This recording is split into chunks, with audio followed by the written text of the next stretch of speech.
excellent team, number 2 team in the country for a reason. So JJ in a shotgun now, 2nd down and 5, back to pass. Stepping up in the pocket, looking downfield, delivers to Roman Wilson, to the 30, down the near sideline, 20, 10, 5, Roman Wilson, touchdown, Michigan. And make sure our team knows that. But that's the goal, is to win the game. Had a bad angle.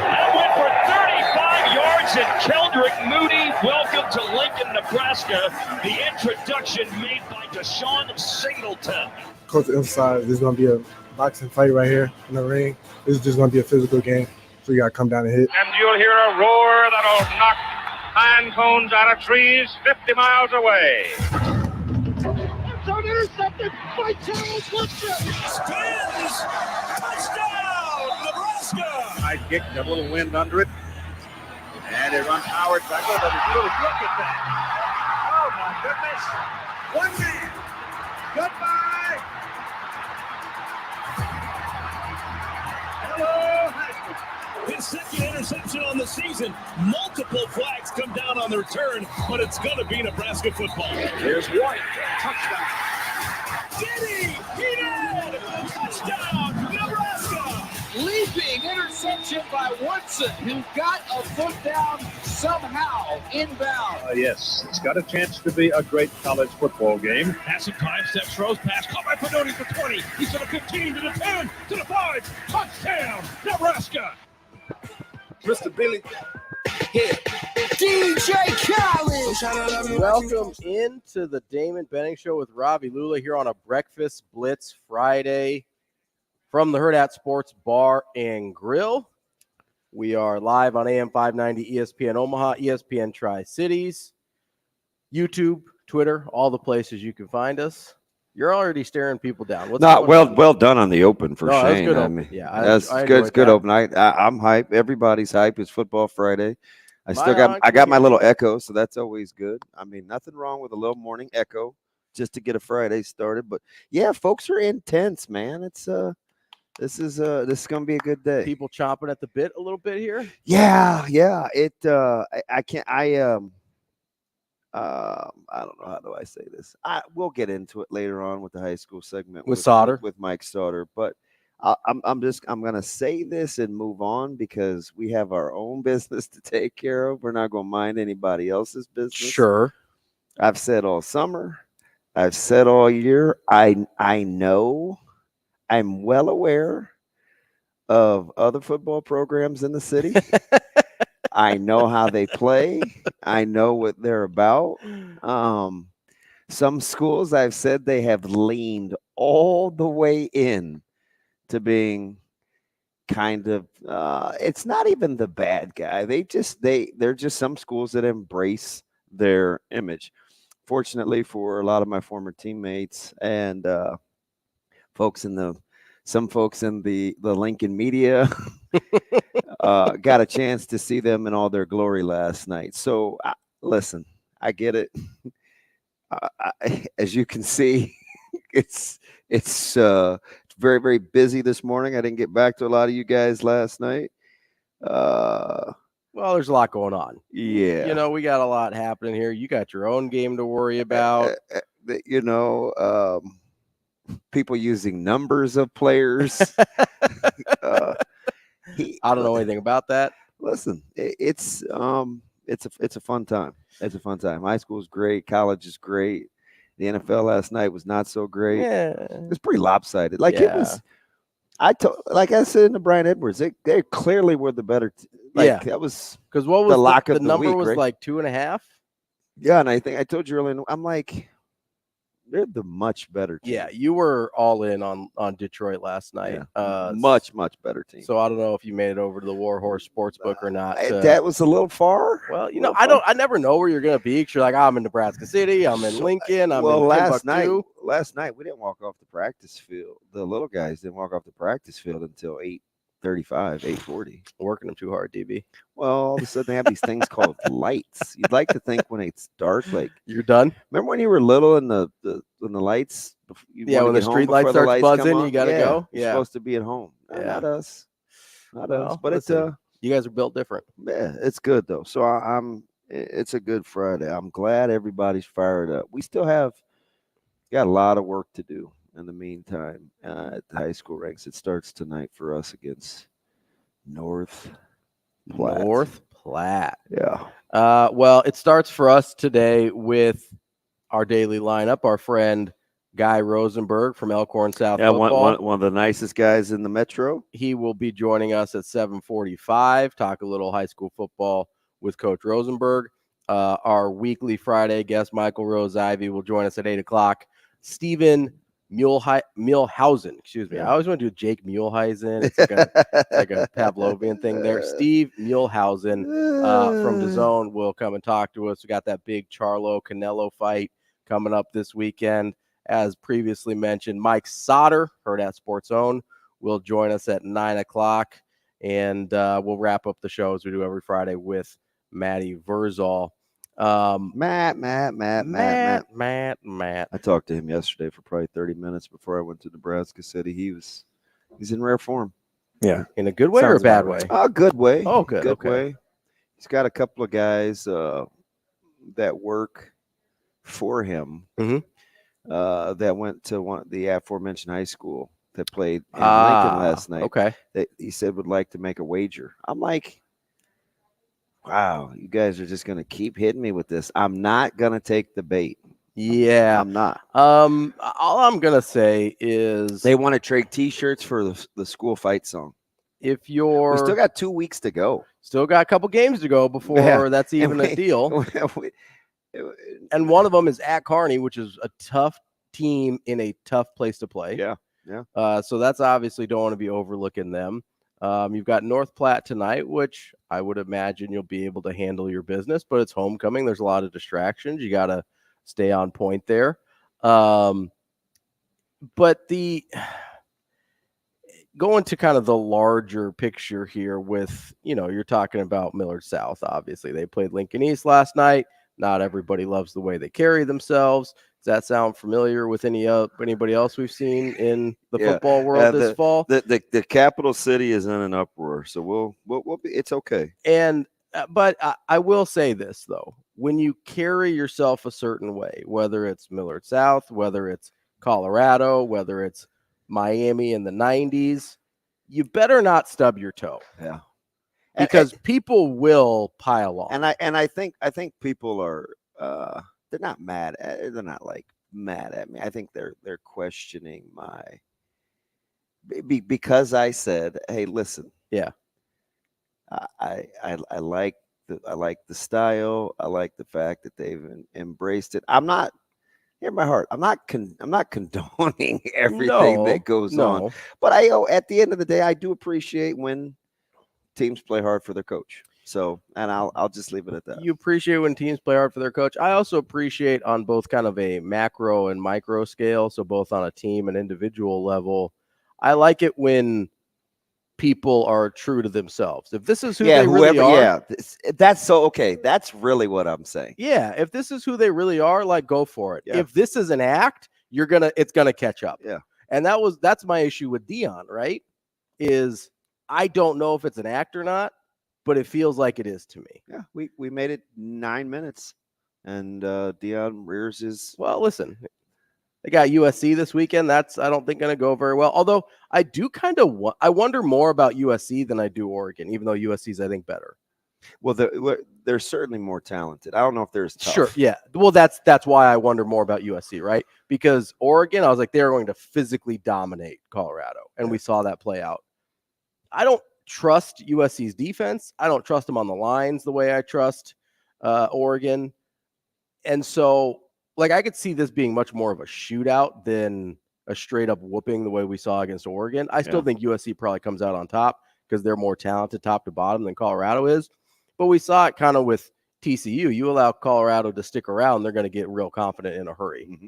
And so I think that's actually kind of an interesting game this weekend. It's because there's not it's paper, not a great weekend. It's certainly not last weekend, which was phenomenal in terms of matchups. But do you really think even last week it didn't really live up in terms of the actual games, dramatic or anything? But although watching Colorado get it taken to them was pretty satisfying. Yeah. If I'm being totally honest, I mean the best game might be tonight, Utah Oregon State. Well, and there's another. Oh, that's a really good one. Right. Listen, and keep an eye on Cincinnati. They're going to give BYU all they want. Yeah. It would not surprise me if Cincinnati won that game. You've got LSU Ole Miss tomorrow night in that kind of mid-evening game. Quietly, is Syracuse for real? Yeah, that's a good question. They've got Clemson goes to Syracuse.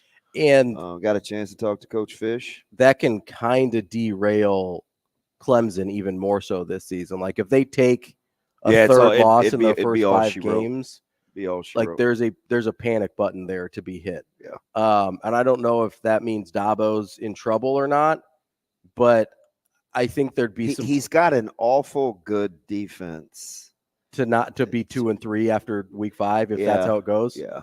And he was supposed to listen. Getting rid of DJ was supposed to fix the offense. I know. I like Riley. Maybe it's a Klubnik deal. I don't know. Yeah, that's what I mean though. It's like there's too many. He already made the changes last year. Yeah. Right. He made the changes that should have fixed it or was supposed to fix it.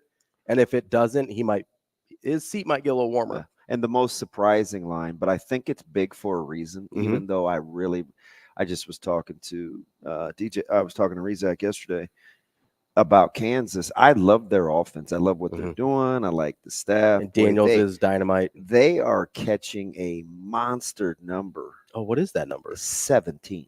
Really? Going to Austin. And they usually play Texas pretty tough. Boy, that's a monster number. Yeah, it is. And that one, I think that's in the 2:30 time slot. So, yeah. I mean, there's kind of some low key. There's not, and at least that one's top 25. Well, and then you also have probably kind of the one I think maybe I'm most interested in, Notre Dame Duke. Yeah. Because we both kind of like Duke. I do. But I also kind of like Notre Dame. Another top 25 matchup. I like their defense. I think Sam Hartman's been really good for them. That's a super interesting game because that's kind of is Duke for real. And I actually learned more about. I said this last week. I think the team that I learned the most about was probably Notre Dame in a loss. Right. And I know that kind of people kind of looked at that sideways, but I think I know squarely who Notre Dame is.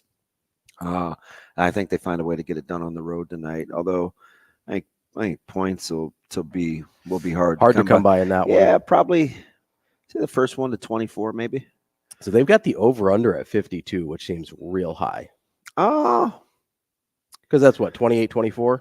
Yeah, it's tough. I mean, I don't know. I could see that. I could see it. I don't know if they'll get there, but yeah, 52 seems a little high. I would have guessed somewhere in the 48, 49 range. And I think a very interesting one in Iowa City with Sparty coming to town. Yeah, I don't know. We didn't get. I mean, both teams are obviously Michigan State is reeling. Yes.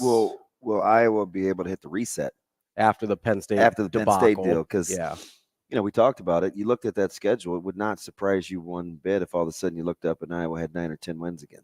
I said it to our Iowa guy earlier this week. Like they could pretty easily go 11-1. Yeah, I don't know about the easily part, but it wouldn't. In terms of they could get to double digits. If you take every game in a vacuum, right? None of the games would surprise you if they won them. Now, obviously, winning 8 games in a row or whatever it would be at this point is a tall task. We live in Nebraska where winning 3 games in a row is impossible. So, I understand that part of it is not easy. But if you look at each game individually, none of those games would be like, oh, I'm shocked Iowa won that game. Yeah. None of them, right? And so that'll be interesting to see if they allow last week to kind of derail them or continue to derail them. Michigan State, I guess I just don't really know what to expect because, I mean, Tucker was officially fired this week, but he was pretty much fired already. I don't know how much it matters. Yeah. Like internally, right? Right. Obviously, now the big question is, are you going to have some departures, right? Are you going to have mass exodus?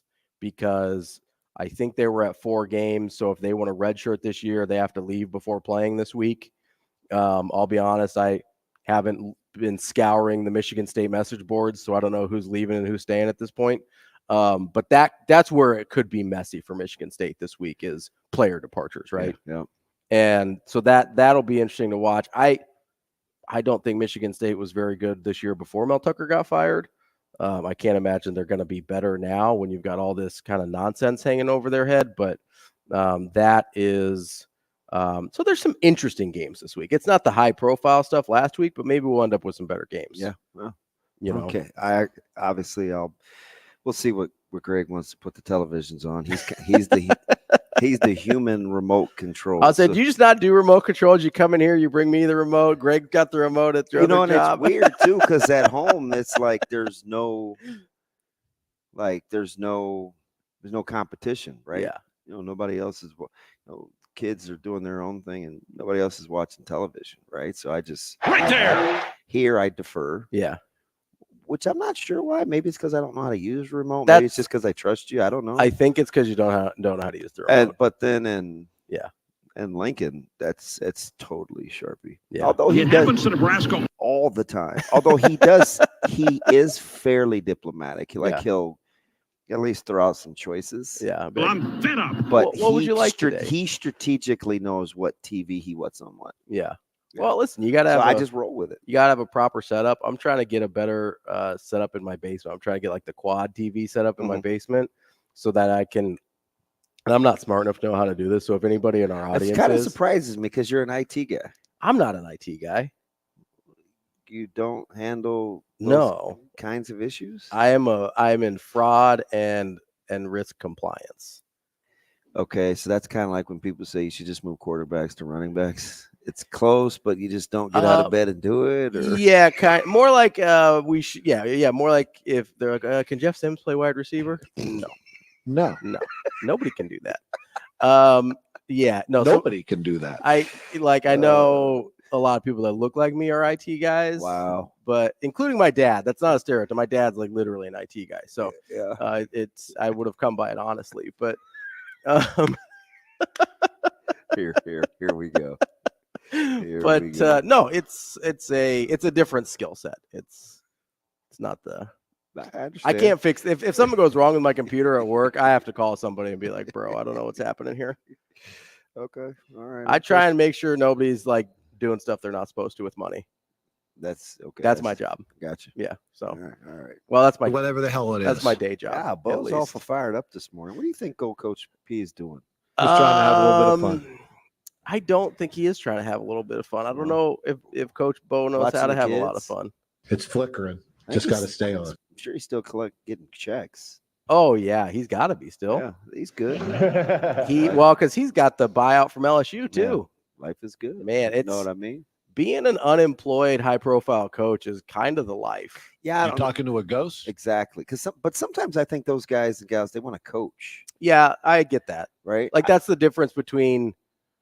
Like you think of it, I think of it from my mindset. I was like, I would love somebody to pay me $5 million not to work, right? I talked to a coach that's not coaching anymore. That still helps me with game plans. Yeah, I get it. It's just what he does. I get it for sure. Well, and I've should have seen his scouting report this week. Dude, it was fire. Well, I've told you before, like he has some Rain Man tendencies. A little bit. Oh yeah. Oh yeah, a little bit of a savant there. So we were having this conversation. So he and I, this former head coach and I were having this conversation a couple of nights ago, and it was stems from the conversation that I was having off air with Coach Queen. Boxing, spilling, how to play this open side to their run game, and what it means for the rest of our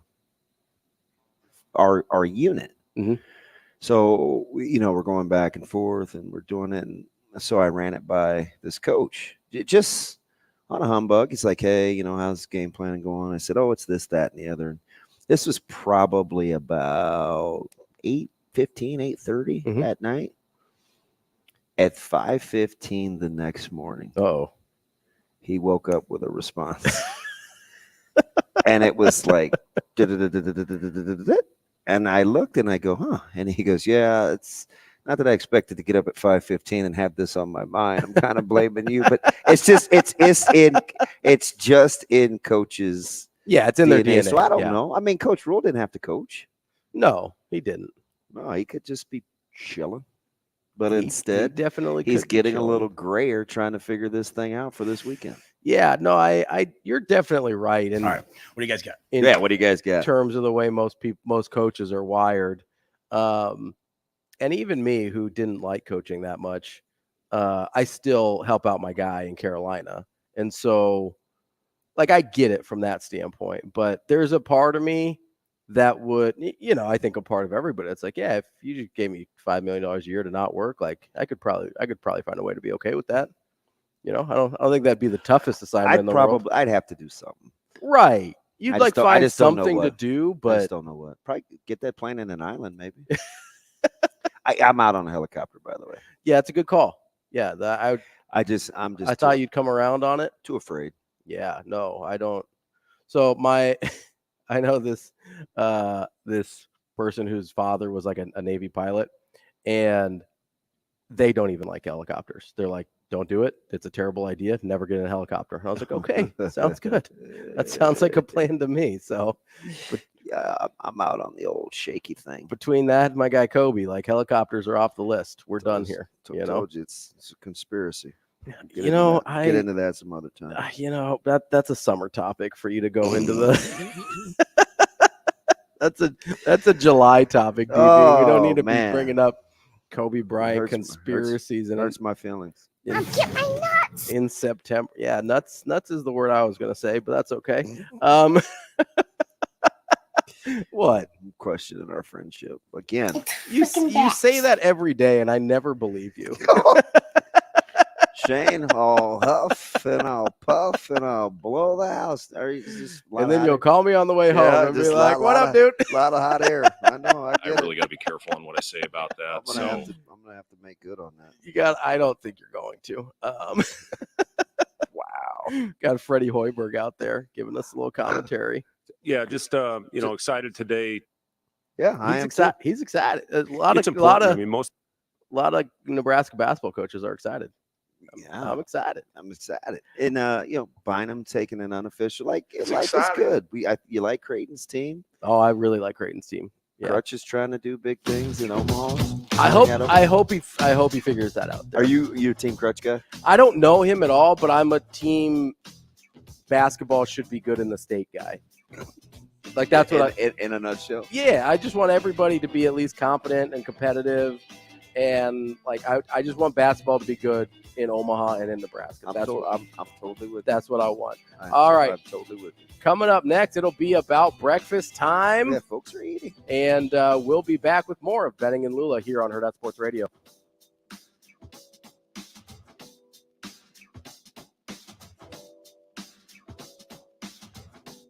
We'll be right back in 5 minutes.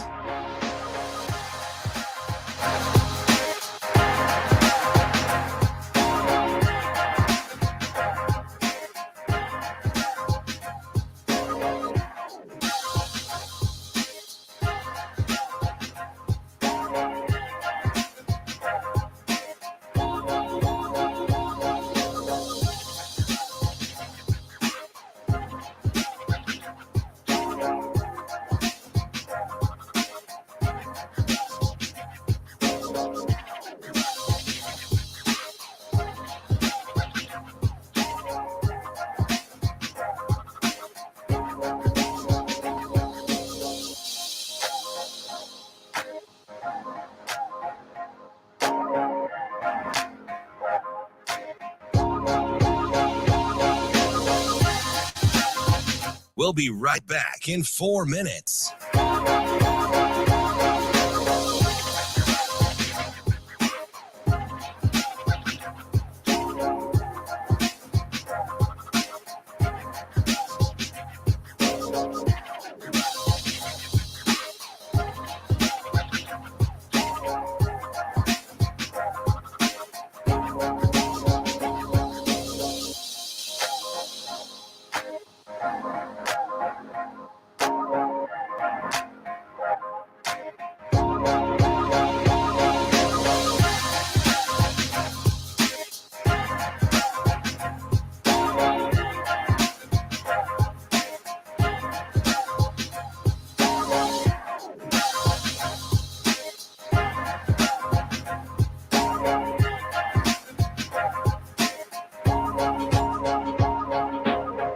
We'll be right back in 3 minutes.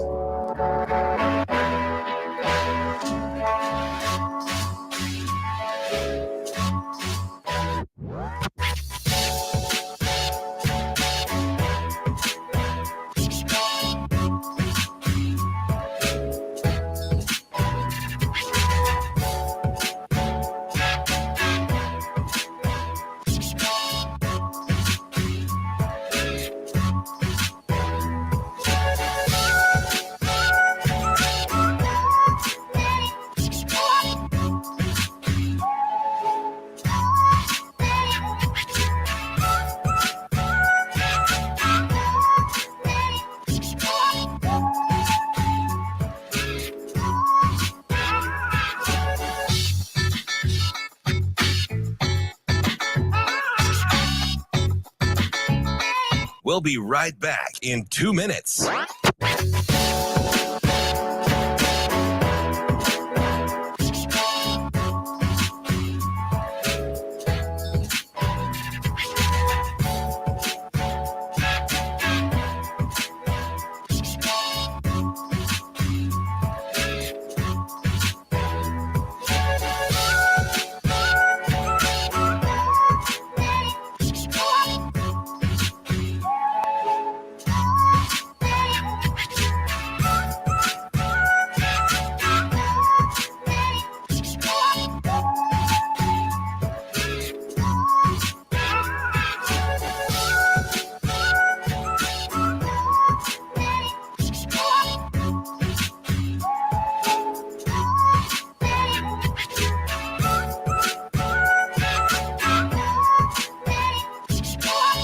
We'll be right back in 1 minute.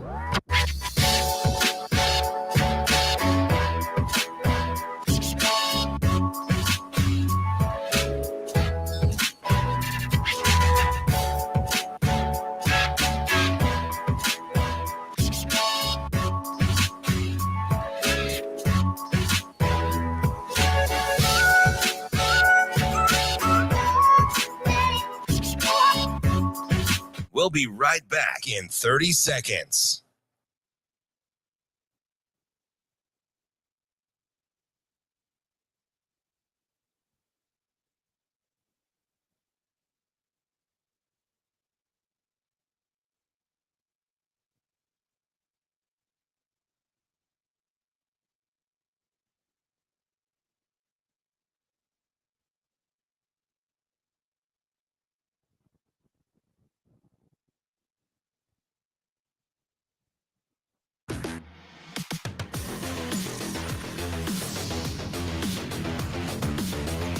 Hurrdat Sports presents the Damon Benning Show with Ravi Lulla.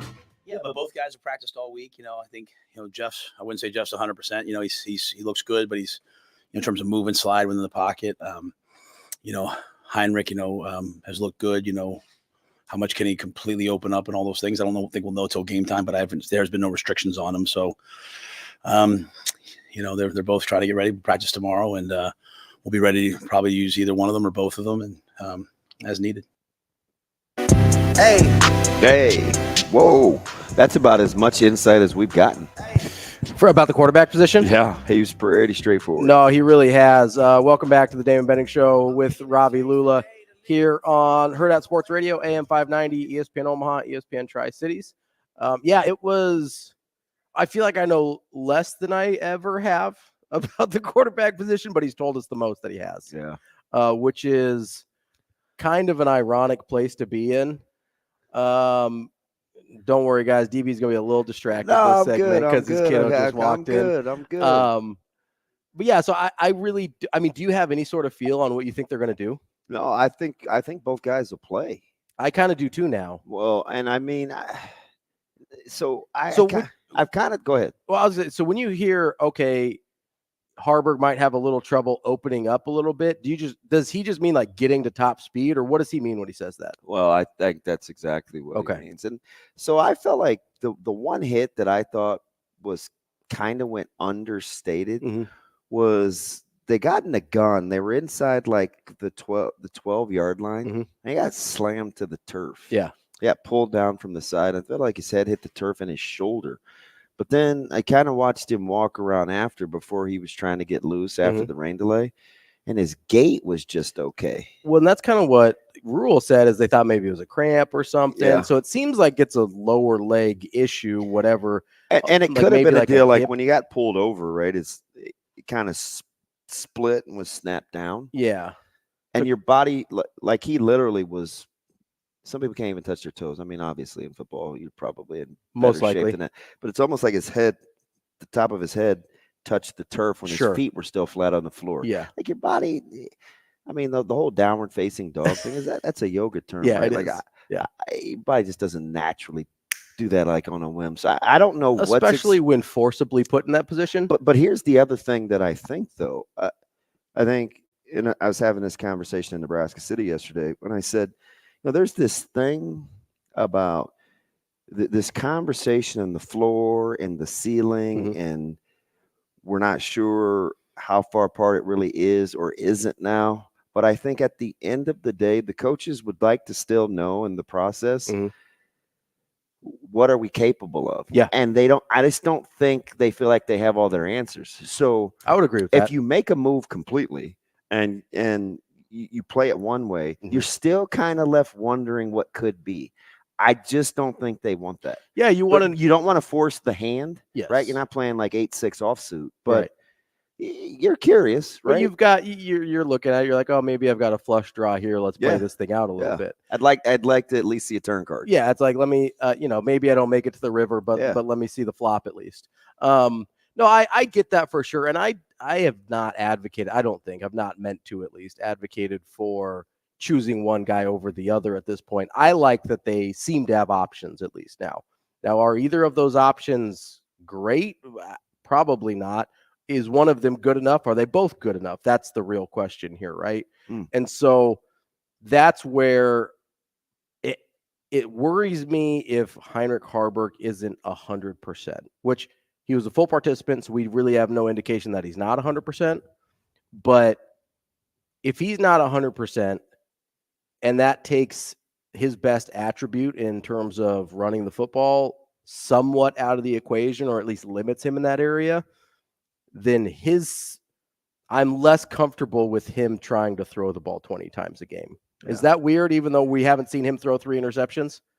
Like no, because it's just funny, because last week, I mean, you said it, right? Like on Monday, you're like, we were trying to predict carries versus number of snaps. I would love them to only throw the ball like 12 times a game. Yeah, see that? You're not beating anybody like that.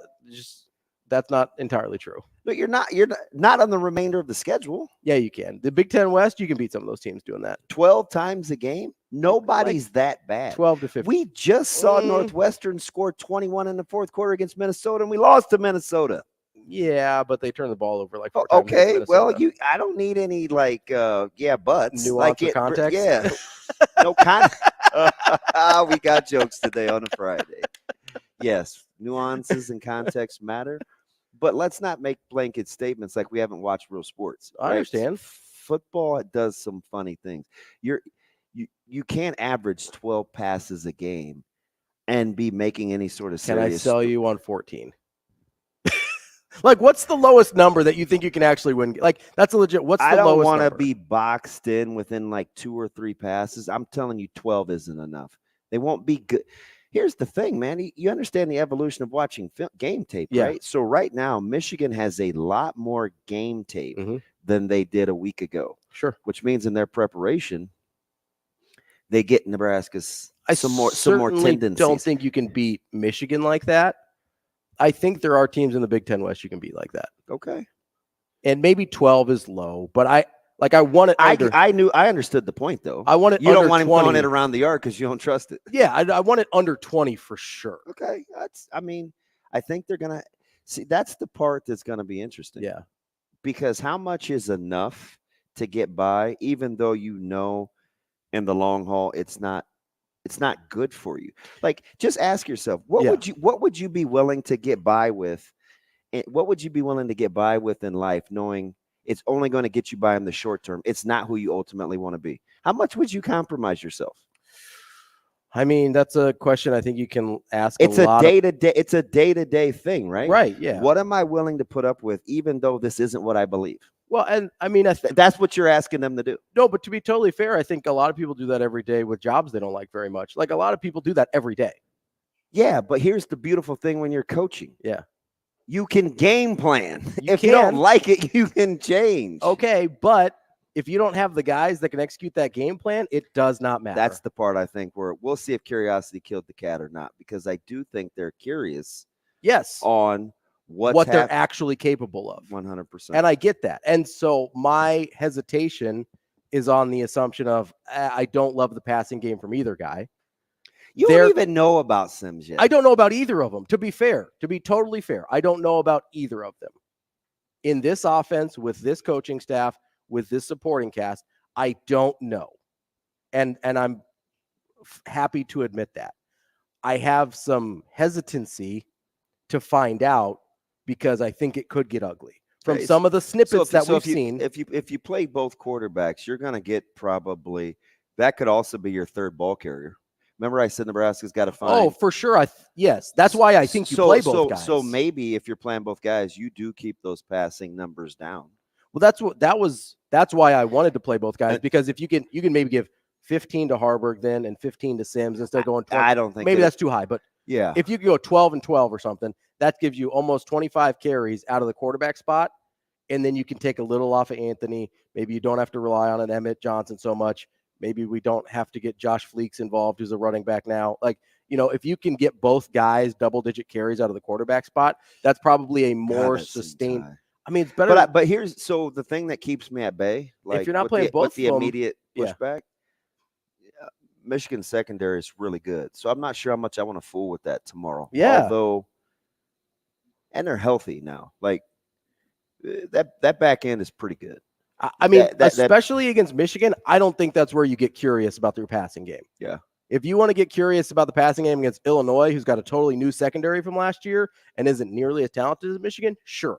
Right? I'm not saying Illinois is a given in terms of winning the game, but that's a better option to try some things than against Michigan, where, and we can talk about this after we get to Coach Rosenberg here, but like, I'm curious about what the path to victory looks like for Nebraska. I think I know what the path to keeping it close looks like. Is it me, or are you worried about Saturday's comprehension? I'm beginning to think Saturday he has a very, or she, no disrespect. I think very, very difficult time with comprehension. Yeah. I'm not a fan of either quarterback. What I'm telling you is how coaches, I'm telling you how they think. Right. They don't want to box themselves into being one-dimensional. What's so difficult about that? Unless you're just being an idiot. No, it's fully within the scope of possibilities. It's the same thing. No disrespect to any kids in here. It's the same thing we talk about with coaching yourself into options with players. Yeah. You want to coach yourself into options with game plans as well. 100%. Like, I understand I'm advocating for being one-dimensional because I think that can get you to 6 wins, and that's my goal right now. So that will be interesting, because I don't even think you're beating Maryland like that. I don't think you're beating Maryland. That's probably one of the games you don't win that way, because they have a little bit more dynamic offense. You probably can't keep up. But so you're basically talking about Purdue, Illinois, and Northwestern? Yeah, and that gets you to 5, and then maybe Iowa. Because you can beat Iowa like that. No, you absolutely can't. Well, they're not going to score a gosh dang point, so what's the Wow. Coming up next, we got Guy Rosenberg. I see what we're on today. Head football coach at Elkhorn South here on Benning and Lulla. The show will be back in 4 minutes.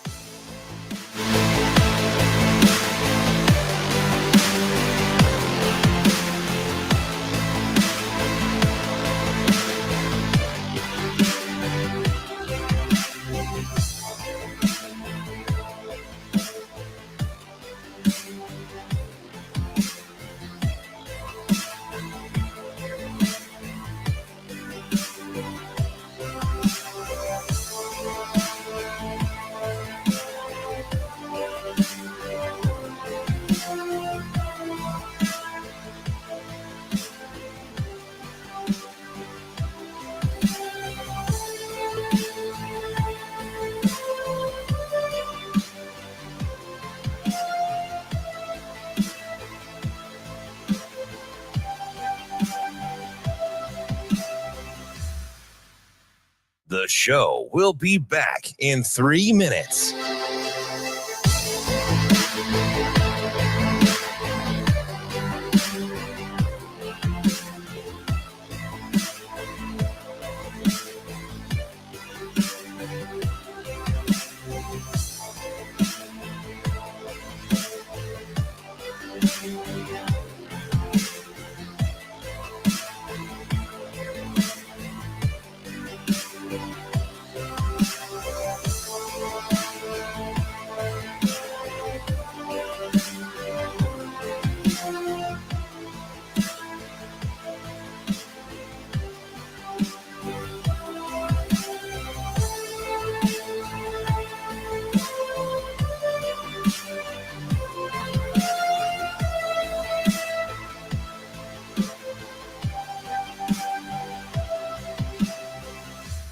The show will be back in 2 minutes.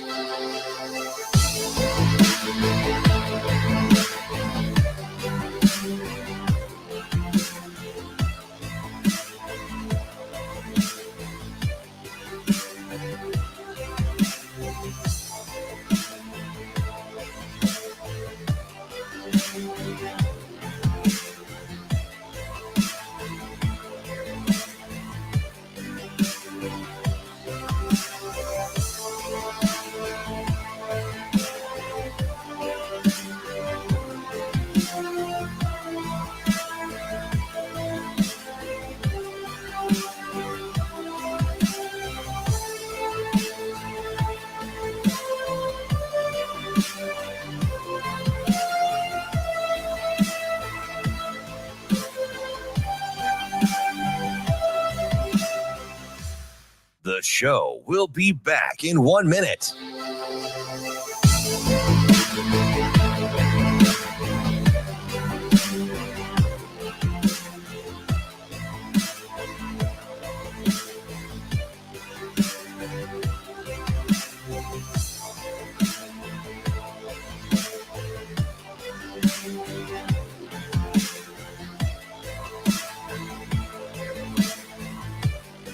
The show will be back in 30 seconds.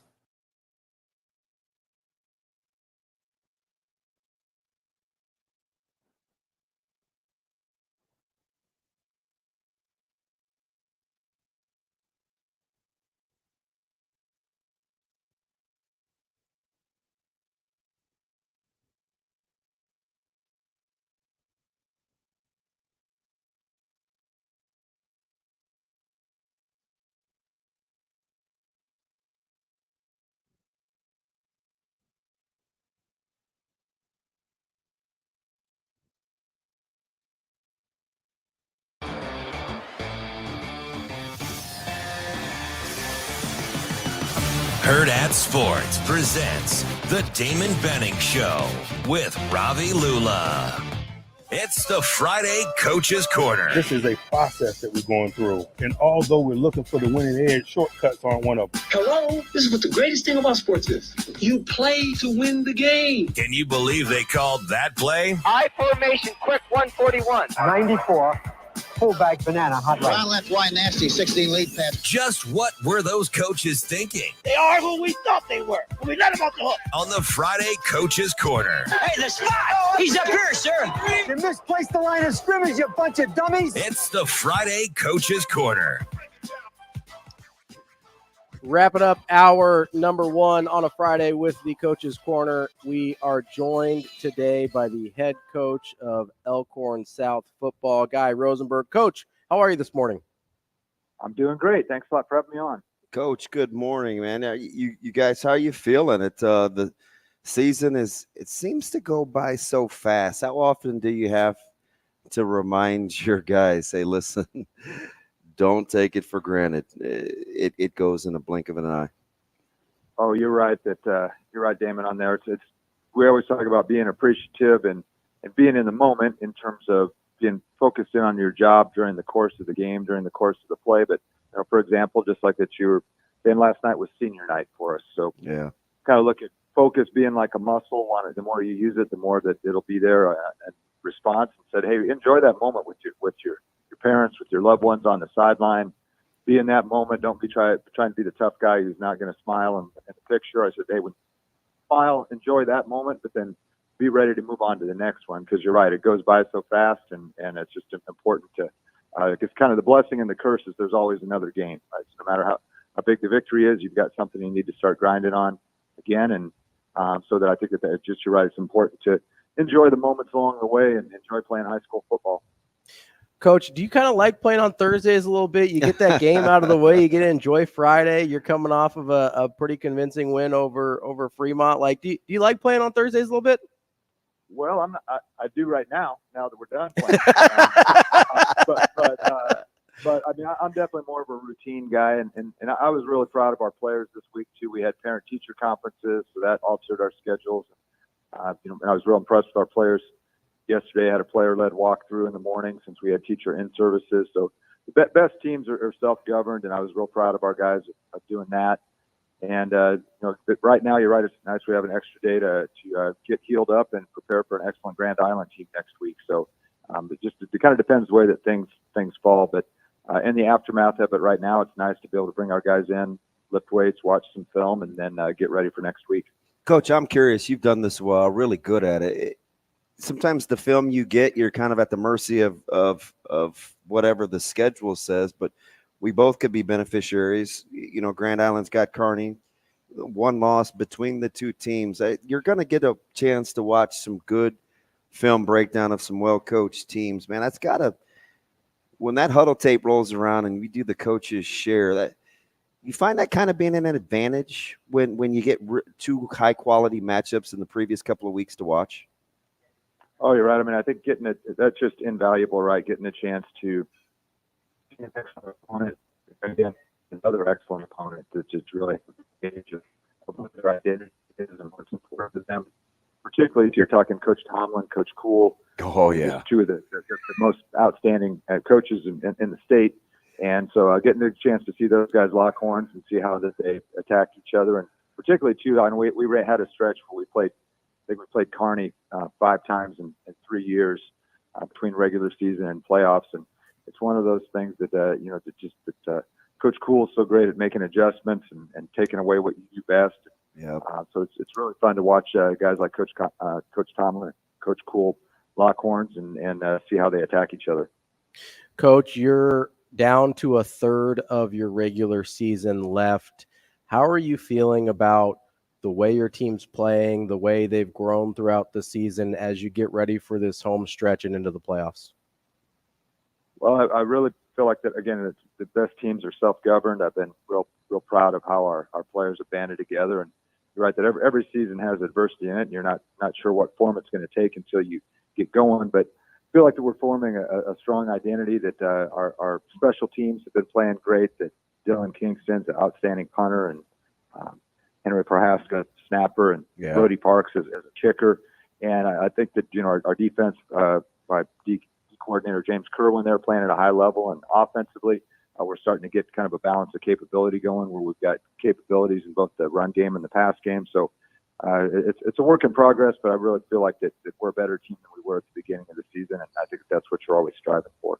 So it's interesting, Coach. You play in such a way offensively that's allowed you to kind of transition at the quarterback spot. I won't say seamlessly, because it's always tough to have to build depth, especially at the quarterback spot. But how nice is it to play in a way with such consistency that lessens the variables when you do have to make a change at the quarterback spot?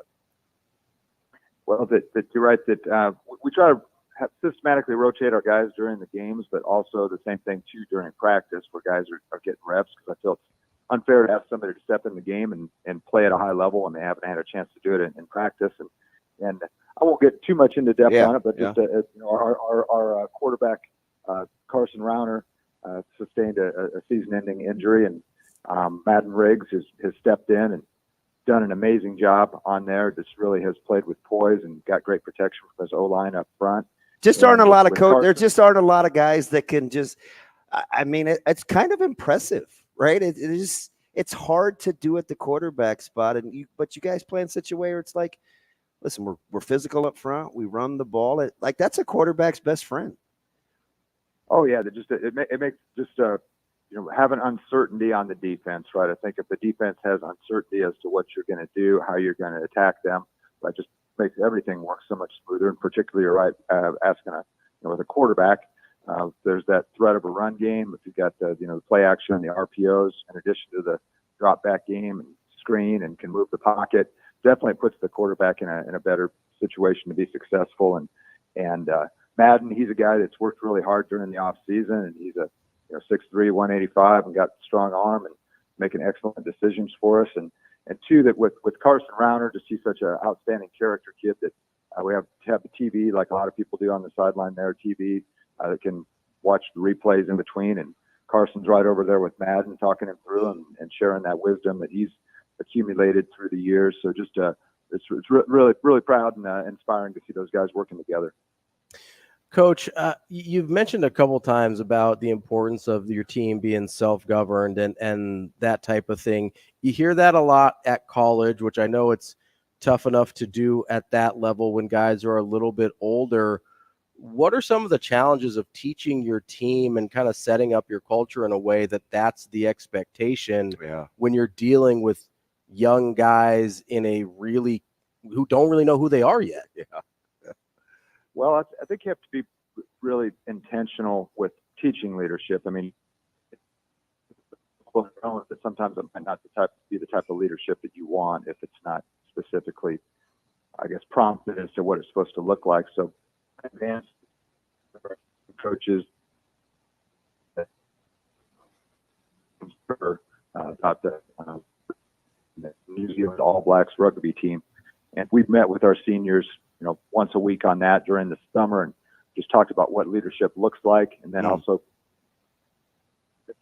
what's praised is repeated, and so wanting to tell our guys, hey, this is what it's supposed to look like. Just be intentional with that modeling, pointing out what guys in our past have done. They actually had a chance to reach a player from past teams of ours that wore the same number that they did. And so I think just wanting them to realize, hey, that there's guys that came before you that were really good players and leaders. There's going to be an Elkhorn South football team long after you're gone. So it's just important that leave the jersey better than it was when you got here. And I think our guys have taken that to heart. And I mean, the way I put it too, even during the football game, when it's 4th and 1 down on the goal line, as coaches, we're going to be 50 yards away. That we're not going to be able to be in their ear and have to take care of business. And so I think it's the same thing too. Hey, when it's Friday night after the game, we're not around. Those guys are going to have to govern themselves. And same thing of just walking the halls at school. So I think that just having that paradigm for success in their lives in general, that just again, and we've got just exceptional kids with great parents that did a good job with them, and I think that just really transfers over to the football field on Friday. Yeah, Coach. As you know, I've been a fan for a long time, and I remember there was this time I used to wonder. I'm like, gosh, how does he discipline his guys? He's such a gentle spirit and very soft spoken, and leadership comes in a lot of forms. But you built your staff like that too. You used the word paradigm. It's definitely intentional that you want to be working with people that are exemplary of the culture that you want as the head man as well, right? Right. I think what's just real important with our staff that everybody's all rowing the same direction. If there's never a offense, defense, special team split, I think that our players can tell that, hey, that our coaches all get along and we all believe in the same things. And that's not only at our varsity staff, but, Jeff Hunter, our freshman coach, our freshman staff, and just at all levels, I think we have that alignment of what we believe in and what it's supposed to look like. And I think too that also I think the players, they adjust with things. That so on the occasions where I do raise my voice and get on people, I've got their attention pretty good. I think on that. So I think it's one of those things that if somebody's yelling all the time, eventually that just becomes the norm and it gets tuned out. So I think that if it's one of those things where you got somebody that's usually just talking in an even keel and all of a sudden is lightening up a little bit, they realize, hey, we better get this fixed. So, Class act, Coach. I appreciate the time. Well, thank you very much for having me on. Have a great rest of the day. That's Coach Guy Rosenberg, Elkhorn South football. Really good stuff from him there. Appreciate his time, as we do all the coaches that join us on the Coach's Corner. Coming up next, we'll have Michael Rose-Ivey. We'll start getting into Nebraska and Michigan a little bit. Hour number 2 of Bang and Lula coming up next.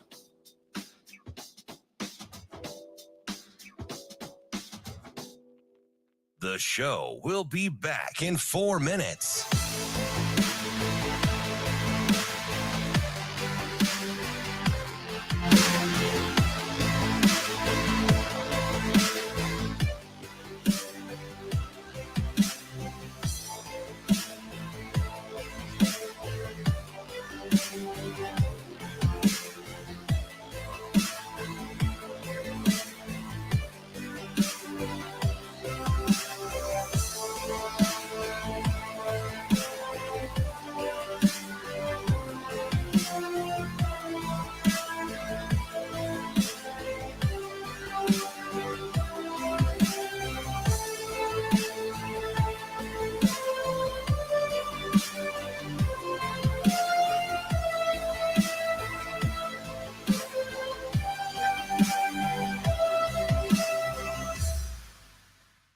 The show will be back in 3 minutes.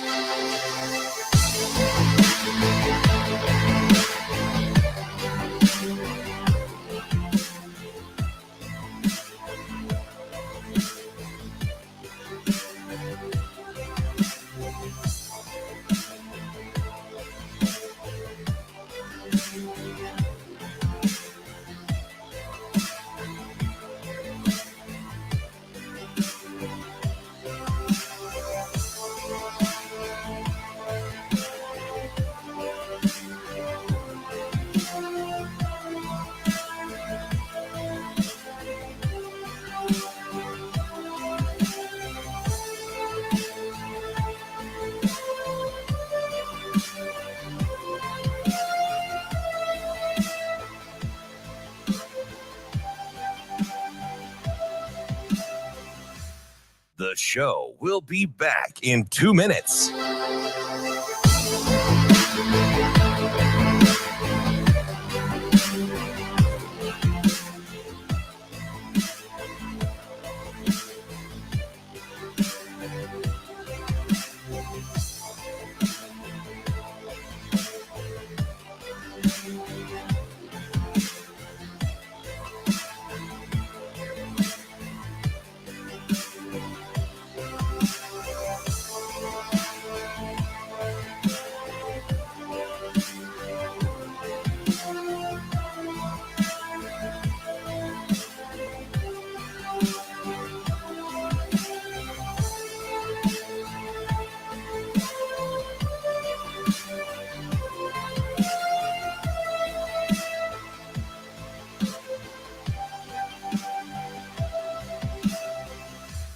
The show will be back in 1 minute.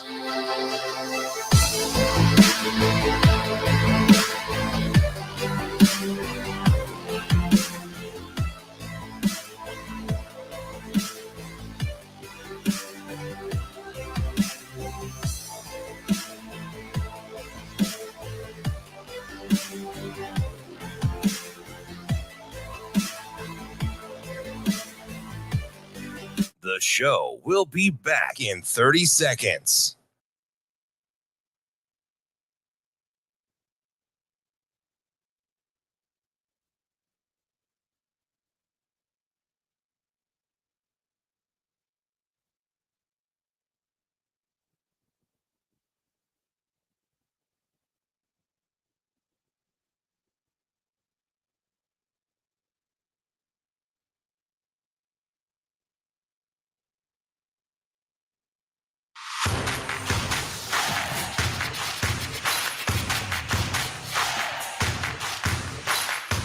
Hurrdat Sports presents the Damon Benning Show with Ravi Lulla. Cam Lenhart, I think I can't say if he'll go or not. He's still questionable. He's still trying to come back from the ankle. But for the most part, we're healthy. We're banged up. Our guys are learning the difference between being healthy means that you're able to play, right? Being healthy and being banged up. Whereas, 15, 20 years ago, if you were 75%, guys would limp out there and play. Now, because there's so much, everyone's getting graded, PFF, all those things, guys are a little more hesitant to play, not because they don't care, but because they don't want to play badly for the team. So, but we have guys here that'll go out and do that. They'll go out and play, not to hurt themselves, but they'll play when they're not quite at 100%, because there's a toughness to the Nebraska team and the players that was here when I got here. So, guys will go out there and they'll battle. I think Luke's on schedule to play. We believe Luke will play. We believe all those guys will play. And that's why we've rotated so many guys, so that guys are ready when it's their turn to play. This not so big off in my pocket. Kicking off hour number 2 here on the DB Show with Ravi Lulla. Want to tell you real quick about our friends at Big Brothers Big Sisters. They are a group that encourages one-to-one mentoring because they believe in the power of those relationships to ignite the promise of youth. Go to mentoromaha.org to sign up to become a big. Guys like DB, guys like our next guest, Michael Rose-Ivey, they love investing in kids. I love doing my own thing, but I love investing some money in kids. You can also go and donate Big Brothers Big Sisters of the Midlands. at mentoromaha.org. You can figure out how to be a big, or if you kind of want to help out from a distance like me, you can donate money, donate tickets to events and things like that. There's a way for everyone to help. Michael Rose-Ivey joins us now, former Husker, current high school football coach. Michael, how are you this morning? Doing good. Doing good, man. Michael, my partner is experiencing the bliss of double income, no kids, right? He's a dink. Do you even remember remotely what those days were like? Because I know they're long past in my rearview mirror as well. My wife likes to remind my son about to turn 2. And we're losing you a little bit, MRI. Can you I'm not sure if it's the phone, but that got a little muffled. You hear me? Yep, there we go. All right. I was gonna say my wife jokes with my son who's about to turn 2 later this year that every month his daycare bill is a trip to Mexico. So we definitely remember those days very much. And we are excited, to get him into pre-K, kindergarten, so we can get that $1,500 to $1,800 a month back. I always tell people, sometimes when kids graduate at like 17 or 16 years old, they don't understand, man. We're trying to get to daycare at like 4. Right. Yep. And that's the thing. Like you always think about, 18 and all that stuff. No, it's 4 or 5 years old. That is the first win you get as a parent, I think. Oh man. Well, thankfully I don't have to worry about any of that. I can take my trip to Mexico whenever I like. Actually, whenever I get my passport up, but that's okay. Michael, I've been curious because we've been talking a lot about how much Nebraska can rely on one aspect of their offense in this sense being the running game, whether that's QB run, whether it's getting wide receivers involved, running back run game, whatever it is. And DB and I are on kind of opposite sides of the fence here. I think they can limit their passing numbers. Stop. What? Don't do that. What don't do what? You said that they could throw the ball 12 or less times a game and have success. I said that number's too low. That's what I said. So my question, Michael, is see how he tried to do that? No, MRI? I'm just trying to. DB said they don't need to throw the. They need to throw the ball. Yeah, DB wants to throw like 45 times a game. I was like, DB, I think that's a little bit heavy. Wow. No. So with the different aspects of the run game, does that help you from being one-dimensional without actually having to really try and air it out quite as much in the passing game? Like, do the different facets of the run game become different dimensions, even though everybody kind of sees it like, oh, you still ran it 70% of the time? I think it can. I think if that's a part of, the offensive structure, I think it's, obviously you see like a Navy, Army, those type of teams obviously get, 4, almost 5 backs involved in more of a traditional sense. Some spread offenses do that as well. I think 12 is a little bit low. I think, especially for what Michigan is going to take away. I think Michigan's going to pack the box. Now you get to see, obviously their defensive line is going against a affordable opponent, at the offensive line and vice versa on the other side of the ball. I think that you're going to have to take advantage of throwing the ball outside the hashes versus this year. I think what their whole philosophy of the defense, they really want to stop everything up the middle and force everything outside. So I think that throwing the ball is going to have to be a big part. Now, how many times they need to throw to win? Mm-hmm. I think that depends on how the ball game is flowing, how things are going. I think the quarterback run is going to be a big part of the game. It's going to have to be. I think that's something that Michigan's kind of, I wouldn't say struggle with, but they have given it up with how aggressive they are stopping everything inside the B and A guys pretty much. But yeah, I think you get guys involved. Yeah, you can say, hey, a screenplay is just like a run, outside a run. But there's nothing that beats physically and psychologically, running power in the B gap and just mashing somebody.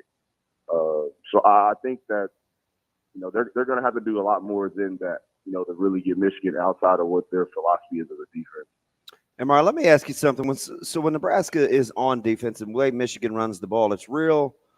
It's very scheme oriented, and it takes time and typically works over time. But the advantages is defensively you can get in a little bit of a rhythm too. What's the risk reward of having to hang in there against a system type run game like that versus at some point they're assuming it's going to crack? They have guys up in the box that's looking for something specific to go to that next counter. I was watching just a little bit of Rutgers today, just kind of the highlights of it, and watching some of their run schemes. And they do a really, really good job of making something look like, what it looked like in the first quarter when they ran it, a little bit differently in the second and third quarter. Specifically like their counter scheme. I mean, they find so many ways. They'll pull the guard and tackle. They'll pull just the guard and the tight end. They'll pull both the tight ends, put them in motion. So they are in the sense they're like a Floyd Mayweather, right? They're counter punching what you're gonna do and countering what you're gonna do as far as defense, trying to be aggressive and how they fit. So again, like you said, where you get in trouble with is as especially a linebacker, second level player, seeing something look similar to what you saw and thinking you can react off instinct, and then just a little bit of a wrinkle, whether it be a little bit of play action, get tight end out to the flat, or just a different way to block the same run scheme. I think that'll be a big thing to look at and see how Nebraska plays. Are they going to box the counter, or are they going to steal it and let it run and bounce outside? But Michigan's O-line does a really good job of adjusting to how that edge guy plays against their counter, and even in their power scheme too. So, like you said, it's very schematic. They have guys that know what they're looking for up top, and they'll get to that next run scheme if they need to take advantage of your aggressiveness. How important is it, do you think, for Nebraska to be multiple with what they're able to do with that back eight? Because they're pretty crafty with it, and they get those DBs down into the box. You think that's enough of a variance for a 4-quarter football game? I think so. I just think it's going to depend on how effective Michigan's going to be with the play action, and how effective Nebraska is going to be with their eyes. Coming from third level to second level, as easy it may seem on Madden just to come down 5 yards and now you're at linebacker depth. That's not an easy thing for a lot of guys, playing at that safety spot. And obviously Nebraska has done a good job early in the season and throughout the spring and fall of working the safeties and being able to rotate them, and even the corners being able to rotate these like that. But I think, like you said, there is difficulty in feeling like you're going to have to be perfect in those fits, but also perfect with your discipline, with your eye discipline, and getting to your drops. Michigan does a great job. I wouldn't say they're a vertically stretching, team passing game wise. They love throwing the ball out to the flat. They like those deep crossing routes. Yeah, Loveland, 18's a good player at tight end for them. Yeah, for sure. The route I would look for Nebraska is that same route concept that Colorado ran against them in their cover 3. Where they get the over route, the sail? Yeah, with post. It was the double post with the backside receiver running the over route over top of the linebackers. It was like I think front pylon throw for Colorado. But I think that's where the real matchup is going to be, is how does Coach White figure out how to get an extra guy in the box, but also be able to help his guys on those deep play action shots? Because linebackers aren't a factor when you got a 15-yard over route. Yep. Right. And they can't get there. They can't get there, right? You know what I mean? And the competition has been great, but you look at J.J. McCarthy, you look at his processing, how he's getting to what he's getting to. He's completing almost 80%. Like, again, his competition has been great. But how he's getting to where he's throwing the football, obviously, I think this is the best version we've seen of him. But I think also, again, competition, the different looks he may have seen or not have seen. So it'll be interesting to see how they put pressure on him, too. I think heating him up is kind of would be my best way to go to get him off his spot. So 100% agree. And because I think the one thing about him is, he is not afraid to fall in love with his arm. And he's got a big one. It's live, but man, I would like to kind of see that if you're going to get him off his game. Yeah, for sure. I think that's going to be big as well. They're going to run the ball, trust me. But I think, Harbaugh, he wants body blows, and at some point he wants the haymaker. He ran flea flicker throwback last week versus Rutgers. He's willing to do anything to score. I think obviously they want to run the football, but that passing is going to be a big part of it. Michael, I'm wondering about J.J. McCarthy here, because we saw him throw the 3 interceptions against Bowling Green. Obviously, he had 2 really costly pick sixes against TCU in the college football playoff last year. He doesn't throw a ton of interceptions, but you can kind of get him uncomfortable either by heating him up or by some of the coverage looks they throw at him. If you were Nebraska, besides heating him up, what are some of the things you'd try and do on the back end of the defense to, I don't know if bait him's the right word, but trying to get him to maybe make some of those throws that are interceptable balls? I think you look at, first off, where his main targets are at. Like DB said, I think 18's a big-time guy they want to go to. Yeah. So I think you start there, okay? How do we identify coverages where we can either bracket them, right? And so now you're looking at, two high show type of coverages, cover 2 quarters. And I feel like that's where, again, another battle comes in. It's like, does Coach White trust that his front 7 can just play ball, spill it out, and we can rally and run from the back end? And we can also take away the play action a little bit more with having those 2 safeties. The down. You're talking about the downside of quarters? Yes, the downside of quarters, right.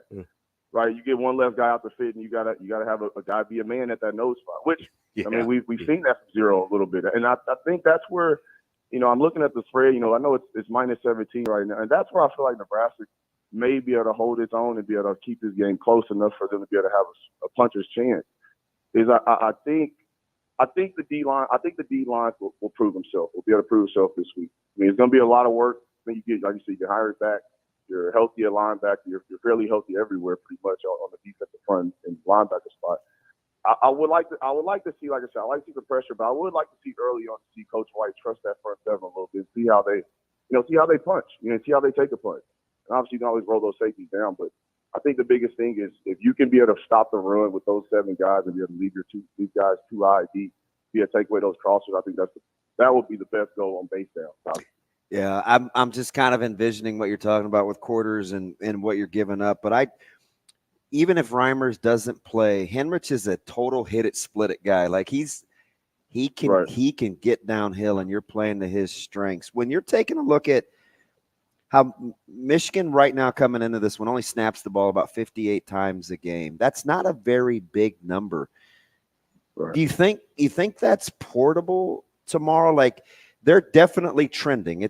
We're week 5 now. That's about what they get. That has to be doable for as many guys as I think Nebraska plays, as long as some of the other trends, third down conversions, et cetera, kind of stay the same, right? Because that's really the key. Yeah, for sure. That's a good point you bring up. With as many guys as Nebraska rotates through, with the slower tempo, being able to see the formations a little bit more, not having to line up direct after snap, look to the sideline, then get your eyes to the formation. Does Nebraska take advantage of that extra seconds within the play clock, to be prepared for the snap? So I think that is an advantage for Nebraska, and I think that's why Coach Rhule, Coach White kind of have that philosophy. Regardless if you're playing a spread team running 100 plays or you're playing a team like Michigan that's barely getting over 50. We got guys that can rotate through. They've gained experience, and we feel confident playing them. And I think it just gives it more looks for the offense coordinator, quarterback to be observant of and aware of who's in the game and where they are, especially with the schemes they run on defense. Michael, we've talked a lot about how can Nebraska keep it close, how can they, keep it within that 17.5-point spread, whatever. Is there a path to victory here in your mind that you say, hey, if X, Y, and Z happen, Nebraska can actually come out with a W? They win the turnover battle. They win the explosive plays, and then also less negative plays, whether it be false starts, anything that's going to bring them back, offensively. I think defensively as well, anything penalty-wise, but just tackle for loss, fumbles, anything like that. I think they have to win those battles in particular. How they do it, is it rushing the ball for 200 yards? Is it, it's a breakout pass for whatever reason from Harburg, and they're throwing the ball around and kind of spreading it out a little bit. However way they do it, they got to take care of the football. They got to win the explosive battles, and they got to make sure that they're not having negative plays offensively. I think that's the only way to go. So let me ask you. And this is kind of similar to early on, but let me get you out of here on this, MRI. So if we're playing defense, do you like the fact that you're going to see the same thing repetitively, or do you feel like there's a certain disadvantage to that, knowing that they do it all the time too, and they're looking for the moment of when you eventually crack, right? Because there's a lot of repetition with what Michigan does. And I'm thinking to myself, oh, that's fun. But then I'm thinking back to our own game plan tonight, right? We're going to see a team runs quick, runs veer. They run midline. They do it over and over. And the minute you don't hit that fit, that's when you get creased. Like, do you like that on defense, that give and take? When I played, I did. As a coach, I hate it. You know, as a player, I like it, you know, because, you know, I'm a film head, you know, that's what I feel like got me, you know, as far as I was able to get to or whatever. So, you know, that for me, I felt like I not only knew the flow of which their offense normally goes, but I feel like I put enough time to understand, hey, what looks a little different when they want to run, you know, the boot off of. Like, I think of some of I would say my best games of Wisconsin, Iowa. You know, those are teams that very, very similar in their mindset and their run game, or was when we played. So I look at it as you know, for me as an advantage as a player, the type of player I was. As a coach, it's nerve wracking, obviously, right? You don't get that lever player there, right? One time you're creased, right? The force player, you know, piece inside, right? Now he's out around the edge, and your cornerback's trying to make a tackle that he ain't practiced tackling since fall camp, right? So you got as a coach, right, you're trying to build tools and resources for your players to be successful, whether to just play base defense or, hey, we're going to do a little bit something schematically. I think that's where as a coach you build that confidence in trying to get your guys ready to go and playing against that team. But understand, hey, we know what they're going to do. We know they want to do this. But also knowing Harbaugh, knowing them, they're going to have a reason or two or three or four, right? He's going to put it all out there to win the ball game. So I think they'll be prepared. Again, I think it's got to be a game defensively where they really own that black shirt mentality and keep the offense confidence going. Hey, whatever the situation is, we're back on the field. We'll get the ball back to you with no points on the board. Michael Rose-Ivey, former Nebraska Cornhusker, currently high school coach. Michael, we appreciate your time as always. Great stuff as usual, and we'll talk to you again next week. No problem. Appreciate you guys. Thanks. That's one of my favorite segments. That's our guy, Michael Rose-Ivey. Yeah, you guys get nitty gritty, which I like. It's so I love what he said about as a player you love it, as a coach you can hate it, because that's exactly that's exactly how you feel. And when you play those teams that consistently play a certain way, as a player, you're like, okay, hey, no real nuances. You don't have a ton of curveballs. These are the you know what's going to be coming at you. But then there's the part where it all looks the same. Yeah. When they do throw a wrinkle at you, the minute you get a little lax, it's tough. It starts to get a little we asked wonky ourselves on you. yesterday or Tuesday, you know, we have these team periods and we're like, do we really want to do this for 20 minutes? So what else can we, you know, how, our guys' attention span, whatever, right? But it's so repetitive. It's actually what you're going to see. Yeah. And that's whether it's one puller, two pullers, tight end tackle. Sometimes tackle will block down, guard will pull, tight end will kick. They get to the same places. They just do it with different guys. Right. So it's like, okay, how disciplined can I be? But again, with the limited number of snaps, I think you can hang in there. I really do. Yeah, I do too. If this was 80 snaps, then it can get away from you. They can get away from you. Yeah, but if you're talking about sub 60 snaps, okay, which is what Michigan's been running, and they're trending, right? This isn't. It's not an anomaly. No, this is what 4 weeks in a row. Like this is kind of who they are this year. It seems like. So you're talking about sub 60 snaps for them. Nebraska's kind of been just above that, so we can expect, call it 60 for the game, right? It's pretty hard unless you've got the self-destructive, self-imposed, errors that we've seen sometimes. It's pretty hard to pull away from a team in that number of snaps, right? In a big way, right? It might end up being, 28-10, something like that, but it's really hard to turn it into a 49-7 when you're only dealing with 60 snaps for an entire game. So that, to me, that's part of the reason I think, I keep making this argument for a really limited number of pass plays, but when you're only running 60, you're only running 60 plays a game, you probably want to run at least 40 of them, maybe 45. Yeah. And listen, Nebraska hasn't had 70 snaps in a game in at all this year, right? And I think you're going back to game 8 or 9 of last year. Yeah. I mean, so it's been a minute. It has been. So the styles sort of complement each other. Both teams are sort of trying to accomplish the same thing stylistically. Obviously, Michigan has more talent and they're more established at it. Mm-hmm. But if Nebraska plays clean and Michigan does make a couple mistakes, all of a sudden that can get interesting in a hurry, because like JJ McCarthy, while he's been hyper efficient this year, the 3 interceptions against Bowling Green are really weird. Like he's had games like that where he just throws a couple picks or has multiple mistakes in a game.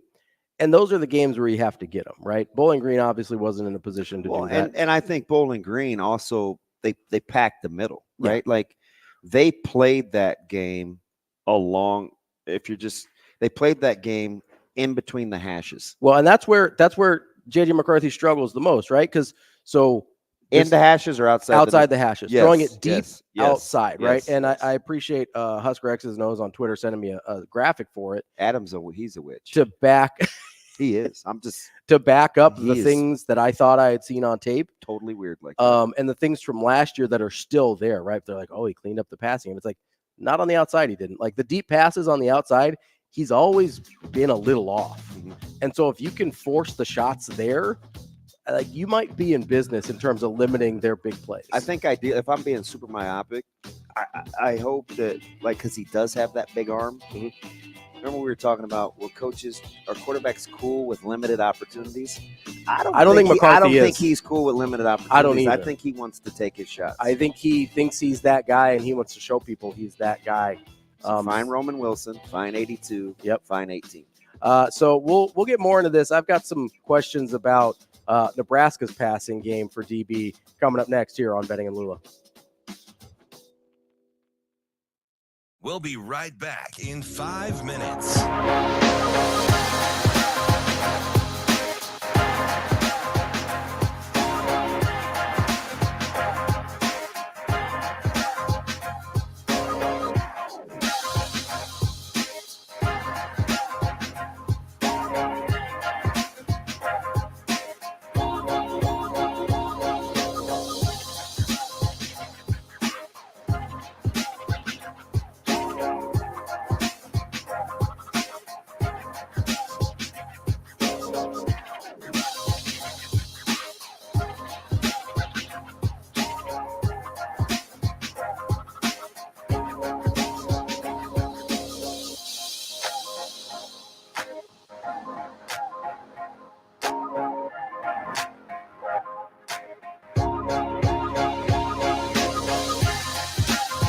We'll be right back in 4 minutes.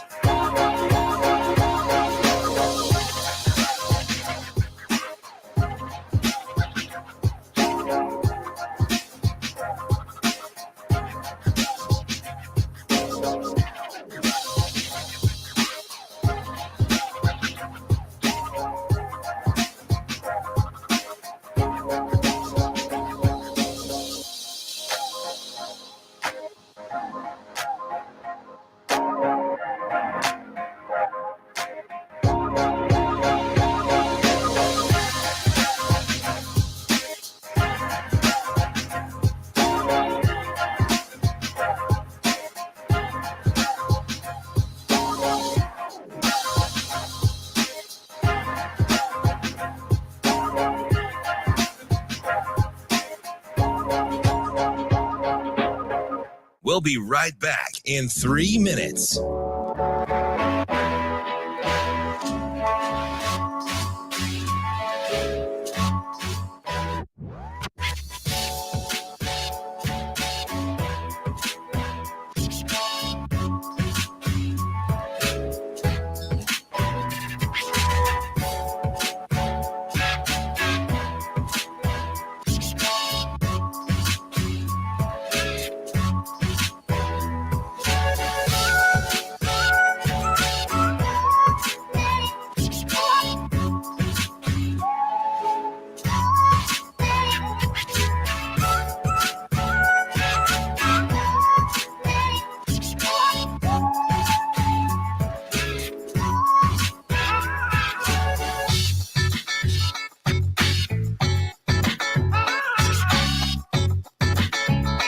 We'll be right back in 2 minutes.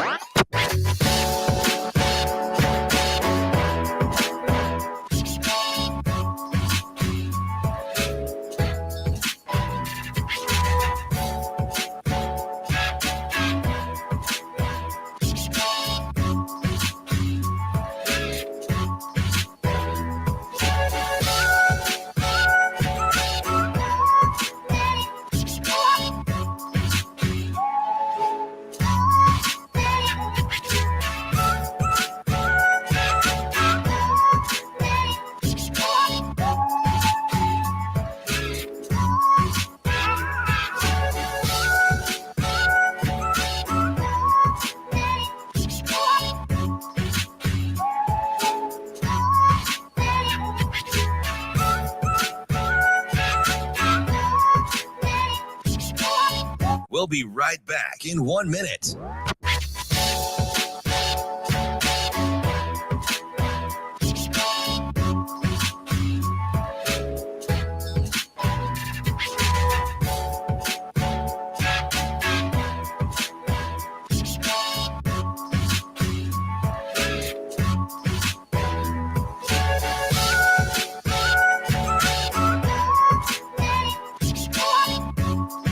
We'll be right back in 30 seconds.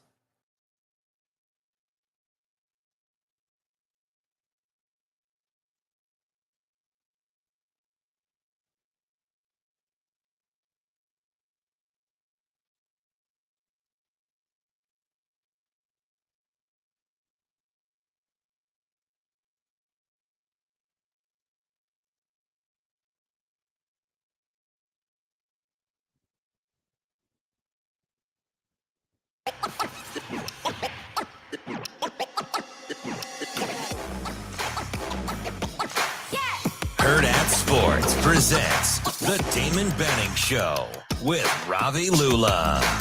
They have a great run game. They don't, they really don't have all the option plays that, that we run.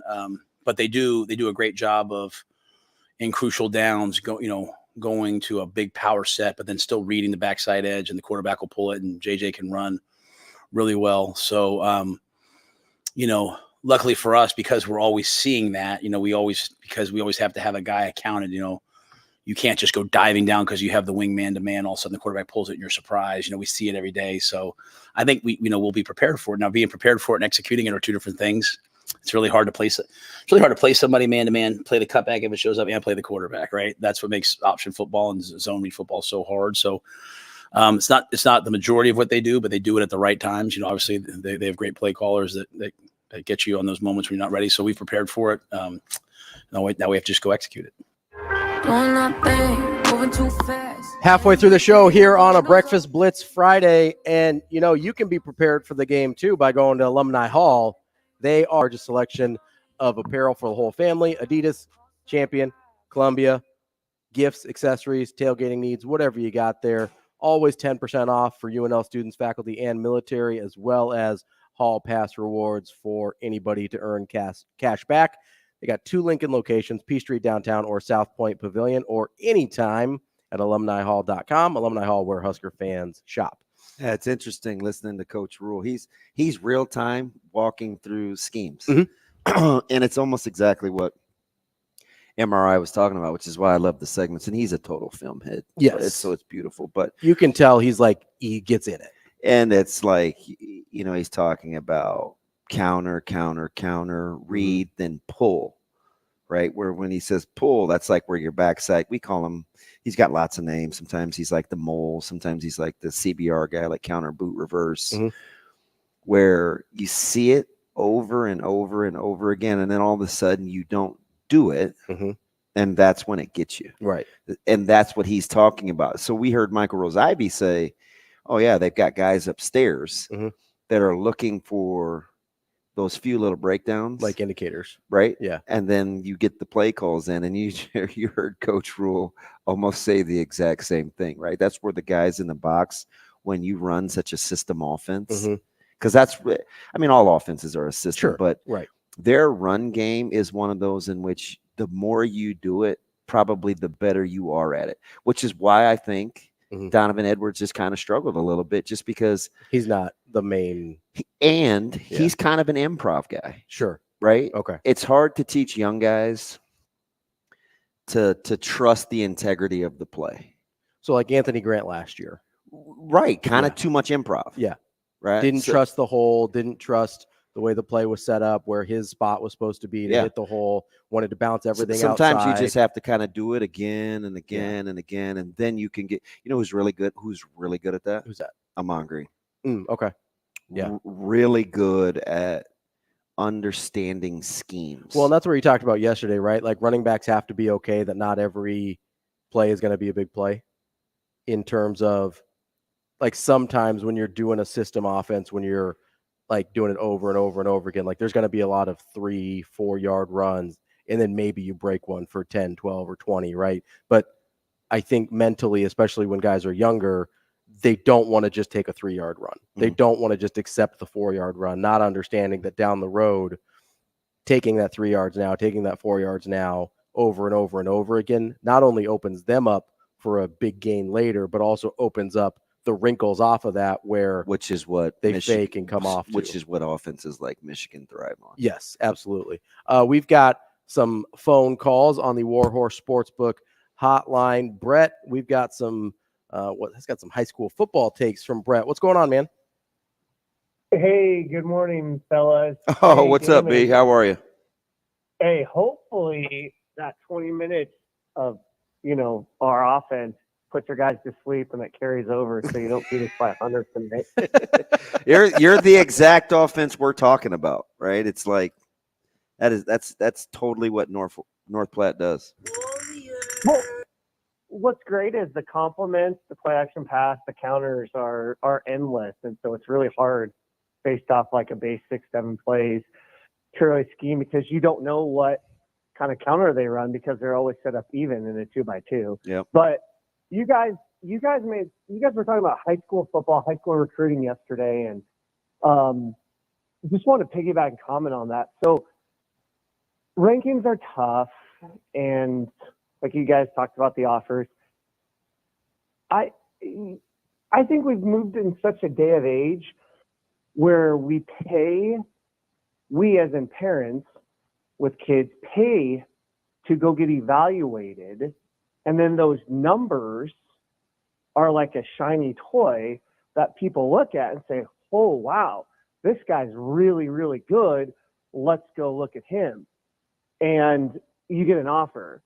And we kind of get away from Ravi, you made a good point about Rizek. Hey, I've seen this guy in person. Watch him play. Don't look at the numbers. Don't look at the measurables. Baseball is a great example. It's all about feel and sound. You can't teach like a dude's feel, and you can't teach the way it sounds on the glove, the way it comes off the bat. And historically, the guys that have the best feel, the sound's the best, those are the ones that quote unquote make it. I think the eye test goes a long way in football. You talked about a lot, Damon, on your previous show. Now you have another kid going through the traveling circuit. These showcases, pay to play stuff is just ruining recruiting and skewing what really, really matters. I see it with my own son being on a national scale in baseball. What are your guys' thoughts? Yeah, there's probably some truth to that, right? Yeah, so baseball is a little different, right? Because it's much easier to isolate a player's performance in baseball, so it's easier to trust the numbers, right? You're less dependent on what's happening around you in terms of your teammates and things like that. Now, level of competition still matters and things like that, right? But in football, you are so dependent on every other thing around you that it's really hard to isolate and trust, oh, well, this guy's putting up great numbers. Not saying you shouldn't look at the numbers at all, right? You have to look at the whole package to evaluate someone well. But where we get into trouble, and this is what he was talking about, is kind of doing the circuit. If you have a kid, and it sounds like Rizak is this way, as much as I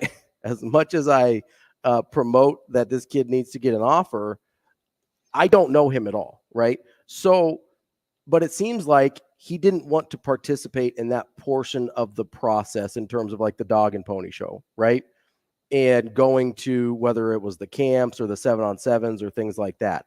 unfortunately, whether it's recruiting services or college coaches, they do a ton of their evaluating there rather than on tape. Yeah.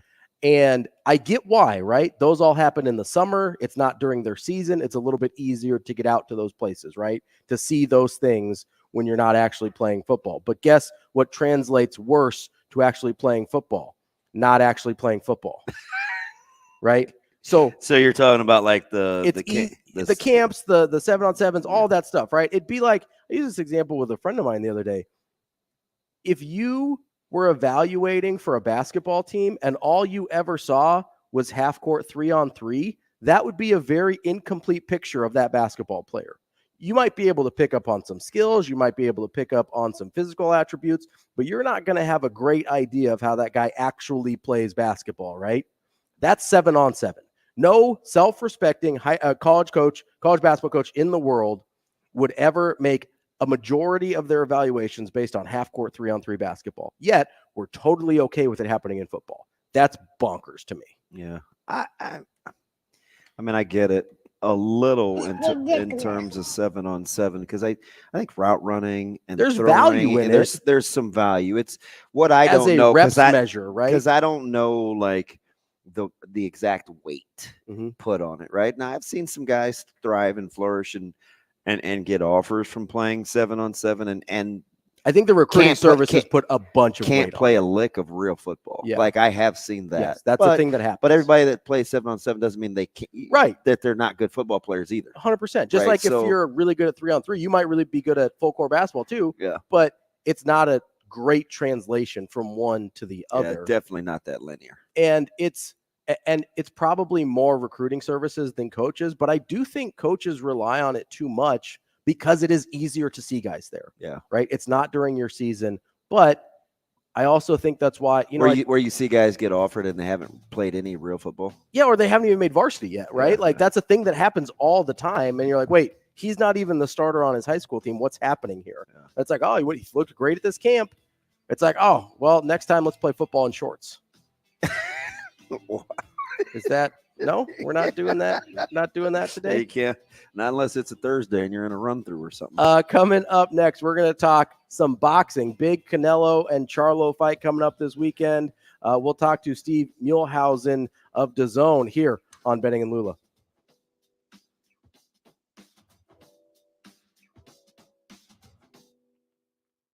The show will be back in 4 minutes.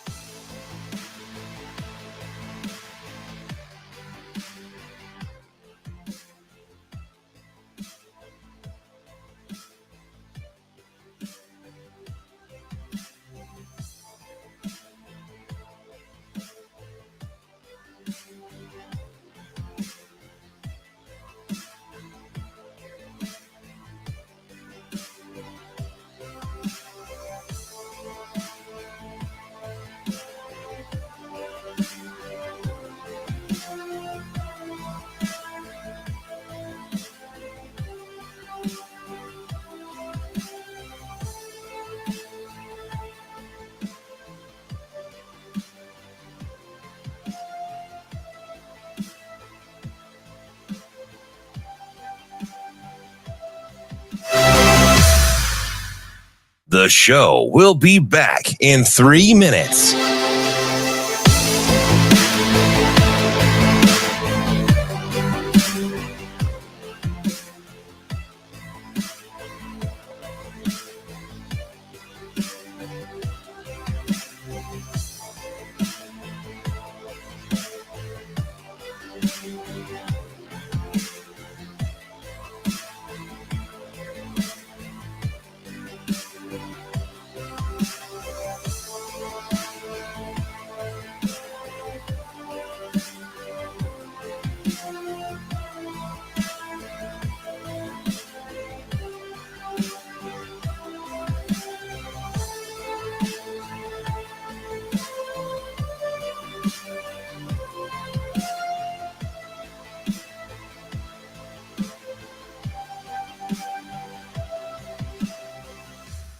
The show will be back in 2 minutes.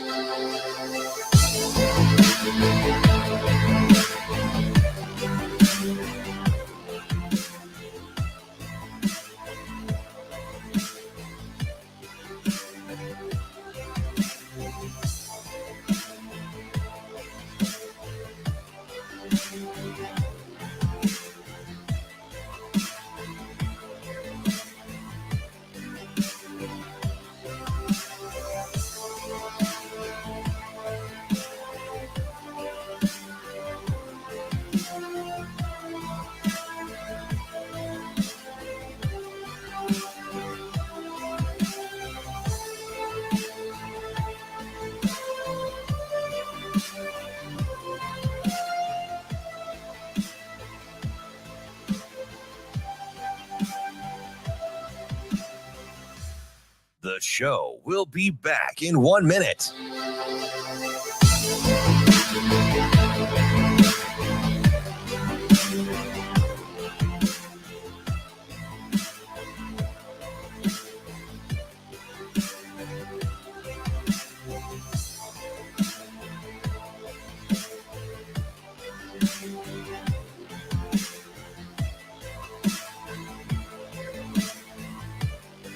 The show will be back in 30 seconds.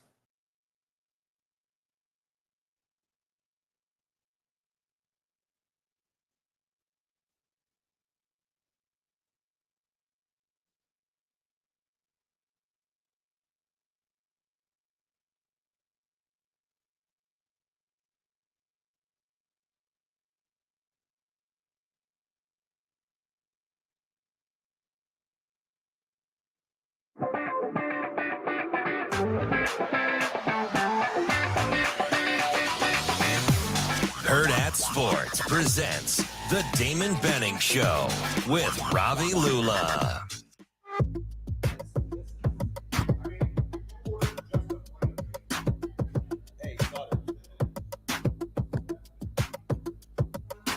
Welcome back to the Damon Benning Show with Ravi Lulla. We are wrapping up hour number 2 here on Hurrdat Sports Radio, AM 590, ESPN Omaha, and ESPN Tri-Cities. We are, I will fight you. Hey, a grown man just ate off your plate. I will fight you. You know you have to come sit up next to me in the next segment, right? Like, oh, that is classic. I'm not afraid of you like the guy you beat in wrestling. Like, we can do this.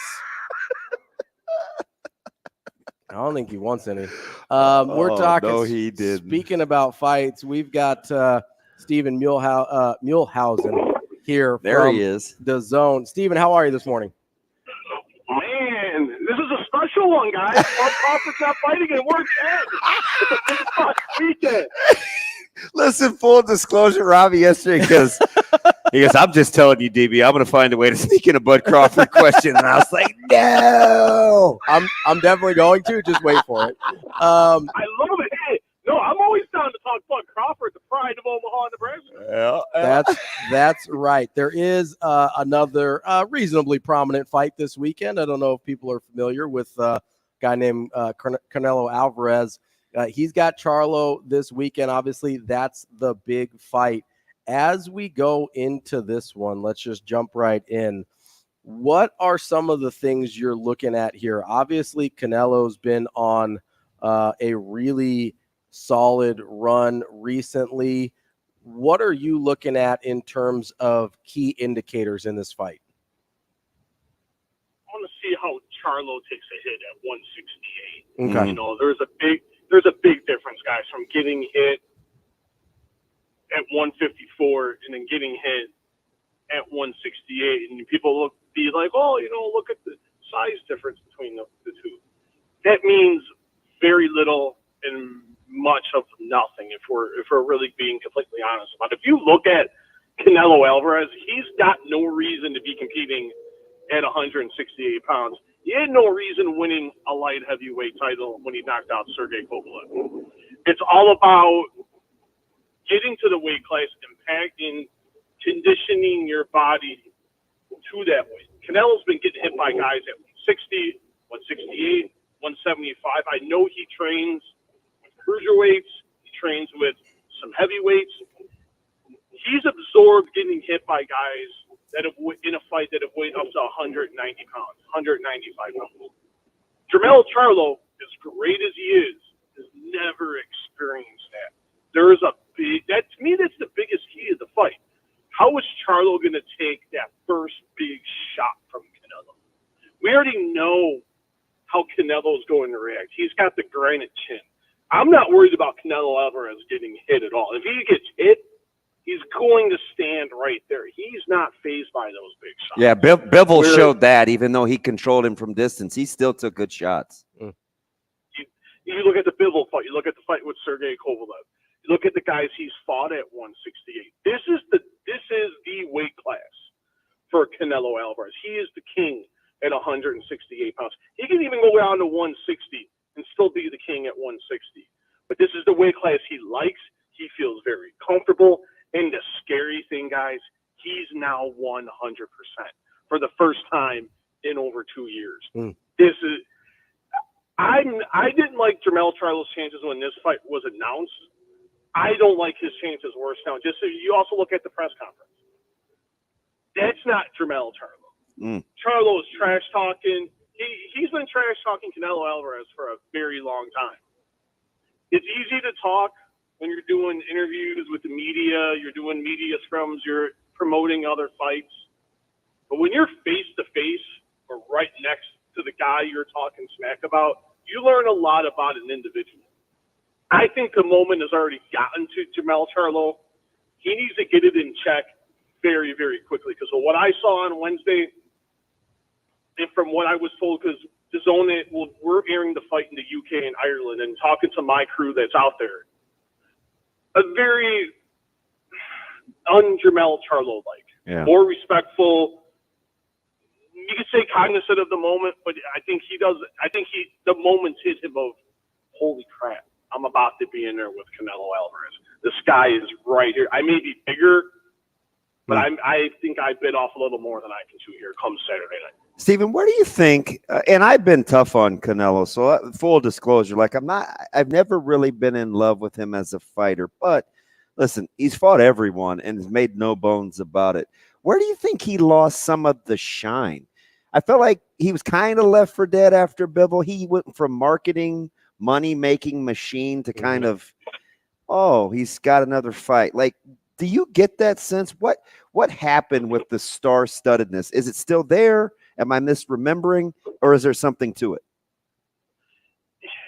You could say there's something to it a little bit. We got to look at all the wars he's been in. You got to remember, he turned pro at 15. Yeah. You got to look at, he's been in the game he's been a pro for over 16 years now. And it's not like he hasn't gone through wars. You go through the wars with Gennady, the 3 wars with Gennady Golovkin. You look at, Irislan de Lara, Austin Trout, Miguel Cotto, Dimitri Bivol, Caleb Plant. You look at all these guys, Shane Mosley. You look at all these, Floyd Mayweather. Look at all these guys he's been in there with in the fights he's had with these guys. But he's also had a bad hand and wrist injury. Yeah. He was dealing, and people were talking about, that injury started bothering him in the Caleb Plant fight. He still knocked out Caleb Plant. He had extensive surgery on his hand and his wrist. He says he's ready to go, but if we look at it still too, though, he's still the biggest box office attraction in boxing. At least here in North America. I'm not talking about, he's never fought in England or Asia. So we can't really determine his star power there because he's never fought there. But you look at here, the biggest North American attraction, it's still Canelo Alvarez. He's still selling pay-per-views, over a $20 million gate. Another one, as he did for the third fight with Golovkin coming in tomorrow night. I don't know. Has he lost some of his luster? It's a valid argument. Not as many people are talking about this fight. They did a Sports Center hit last night. I think that should have been done. If I'm promoting that, I would have done that earlier in the week. I maybe would have done that Wednesday morning, maybe even Tuesday. I think Thursday night, I think they get a sense of early pay-per-view buys aren't strong. I think that's why they decided to do that hit last night. But you can say the shine's been taken up. I think this pay-per-view number, will be very indicative. He's still a big live gate attraction. It's still over. It's going to be sold. T-Mobile Arena will be sold out. Yeah. $20+ million gate. That's nothing to sneeze at.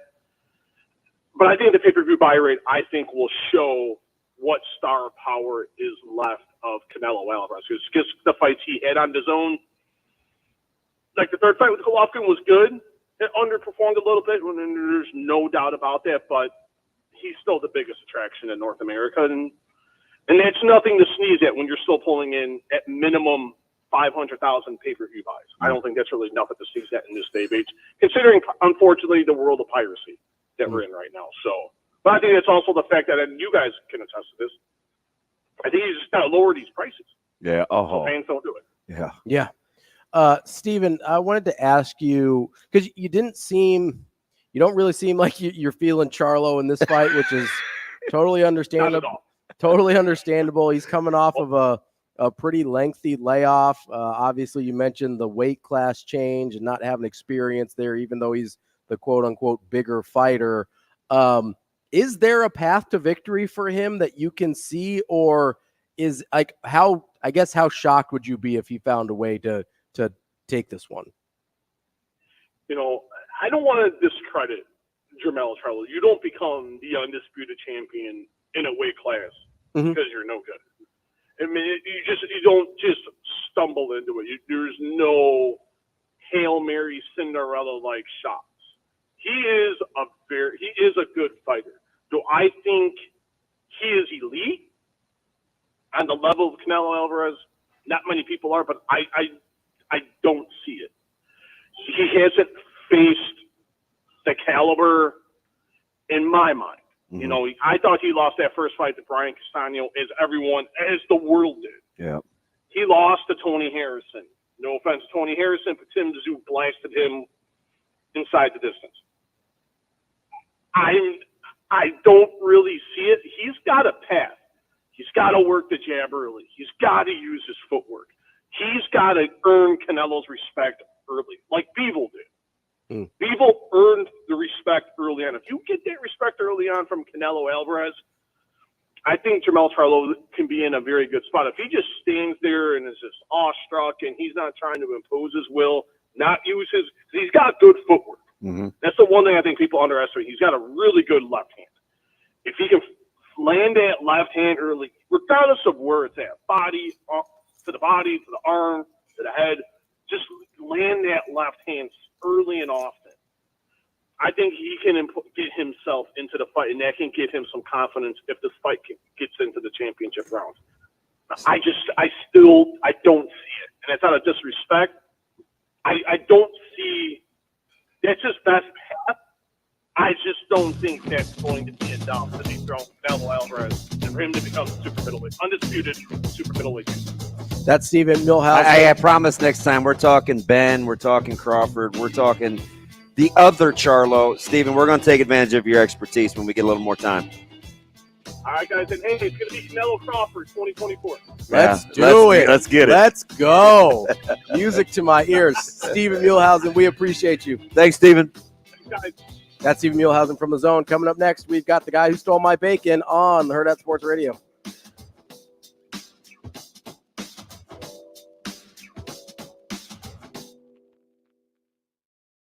We will be back in 4 minutes.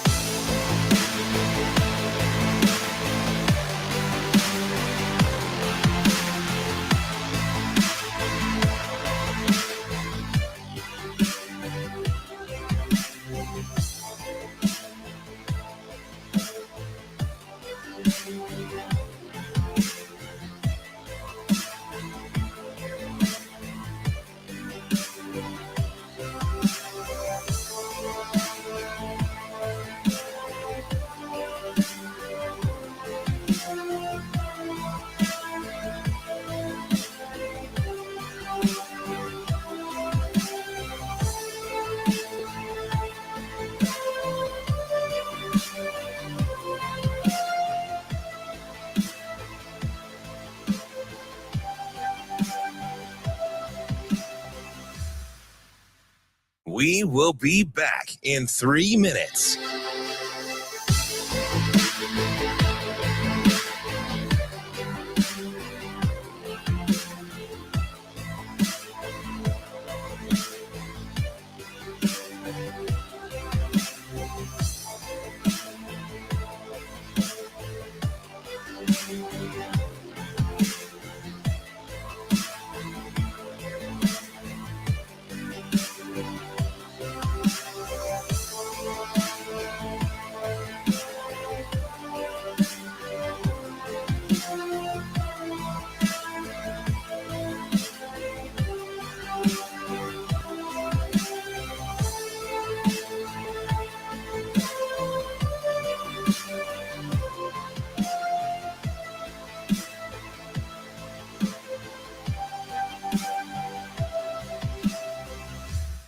We will be back in 2 minutes.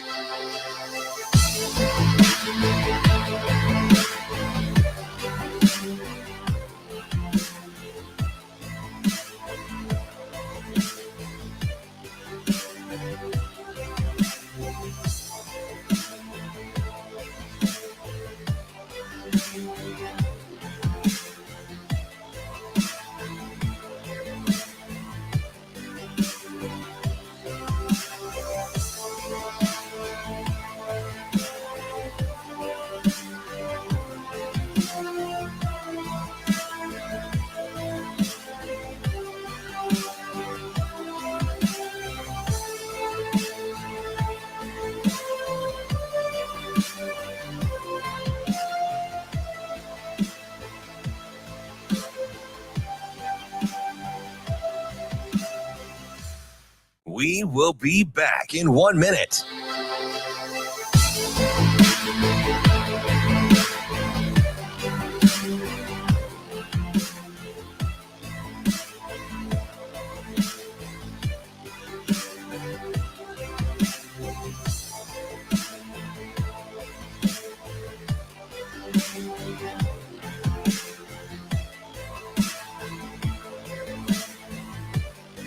We will be back in 30 seconds.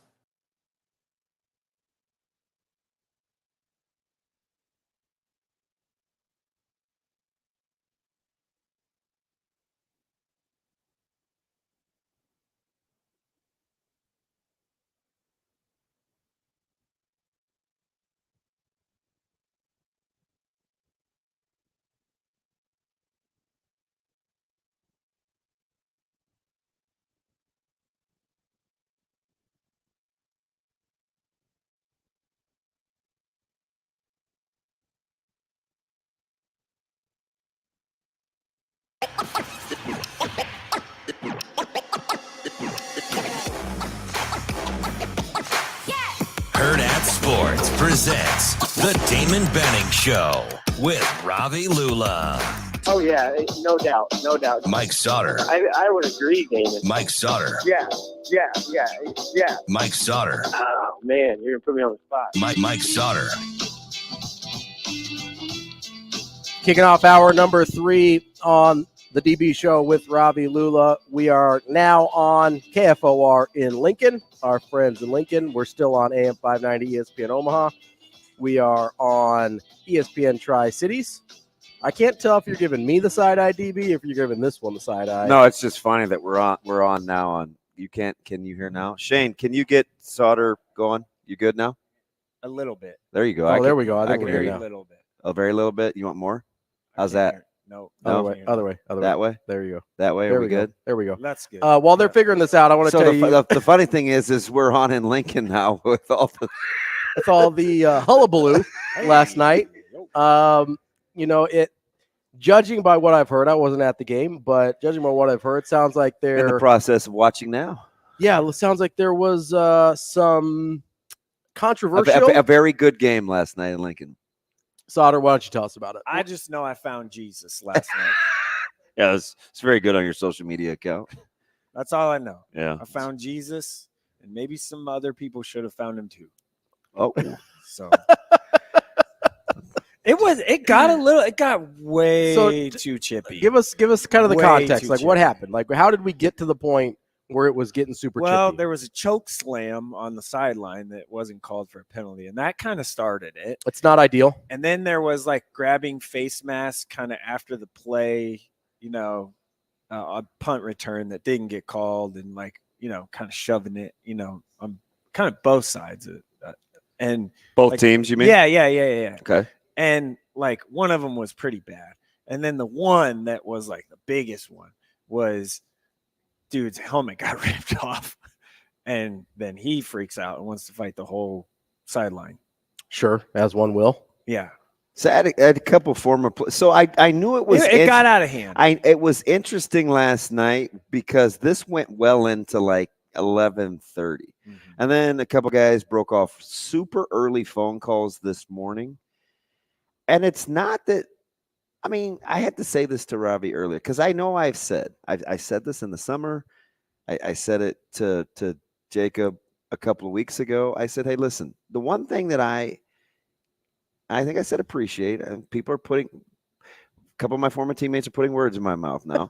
I didn't say I like or love or whatever. I said one of the things that I appreciate about Millard South is they've leaned into whatever the perception is, right? Like I like Coach Urban, I like Coach Wisdom. Like they don't, it doesn't bother me. No.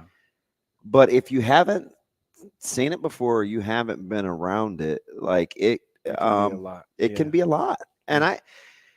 And so when players and coaches that haven't seen them play before saw them in Lincoln last night, I mean, the level of outrage was, I'm like, I have to see this, because I kept hearing, when do you guys listen? We're not the equalizer. We're not McCall. We're just playing football, right? We don't owe anybody anything. There is no vendetta.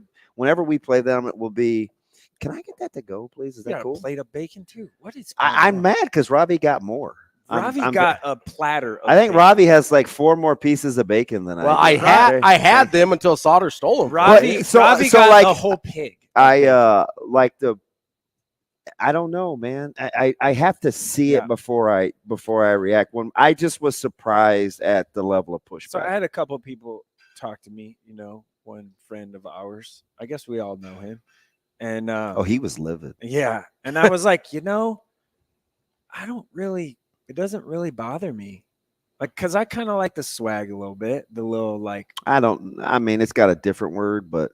Yeah. Okay. I don't mind the way they carry themselves. Just say that. Yeah, I don't mind that. But when it goes into like chokeholds and throwing people's helmets off, choke slam on the side. No, we can't. Now, I'm not saying he's not telling the truth. But I was saying we haven't seen it. I have. I was standing. But I'm saying if he's describing it accurately. Okay. I was standing within 5 feet of it. Okay. So it definitely happened. There's a difference between, hey, we carry ourselves a certain way. I'm taking the wait and see approach. We kind of lean into the black hat of it all, right? Versus, hey, we're out here being dirty. If that's it's worthy. Is he okay? Is the quarterback? Yeah, he's fine. Yeah, he came right back in. Did that change the game? No, it was one play. The punt return? And Jeter. So. What changed? How'd we go from 21-17 to a bomb? 20? They finally caught a bomb. They finally caught Lincoln. Millard South finally caught Marion Jackson 61-yard bang. Did he get behind him or win a ball? Got behind him. Yeah. So and that was the first time all game that it happened. So that's what. And there was that kind of broke it, right? They were winning, and then Jeter goes down on a second down play, and it was second and. It was 3rd and 14, right? Mm-hmm. So, and then Lincoln East comes in, backup quarterback came in and threw a nice ball, just behind him a little bit, didn't catch it, and then that resulted in a punt. And then 2 plays later, Jackson finds a seam and just gets behind the guy and runs for a touchdown. And then it was kind of because it was 24-17 at that point or whatever. It was close. It was within a score, and then that 24-21. That popped it to 31-21. Yeah, 31-21, and then it was over, and then it just snowballed. Yeah, and then Jackson. It was a really nice punt return. He's a good player. Yeah, said that before. He's a good player. So, and Jeter Worthley, by the way, is way athletic. I've seen him play catcher. He's committed to Michigan, play catcher. But as a quarterback, he can run around, use his legs, squatty kind of guy, tough kid. What's the difference? Because and maybe film is tough. Is Millard South that much better than when they played Millard West, or is that just a testament to Millard West? Because I've watched that thing probably 3 times. I think that was a really good game. I think Millard West is probably better than what we still give them credit for. That's a good football team, though. Yeah. They're you don't want to play them. And their offense, they play in such a way where Brody Pearson's had a really nice year. You have to be very disciplined along the D line against that offense. They can control how teams like to gap you out. Brody, like I said, he's had a really nice year.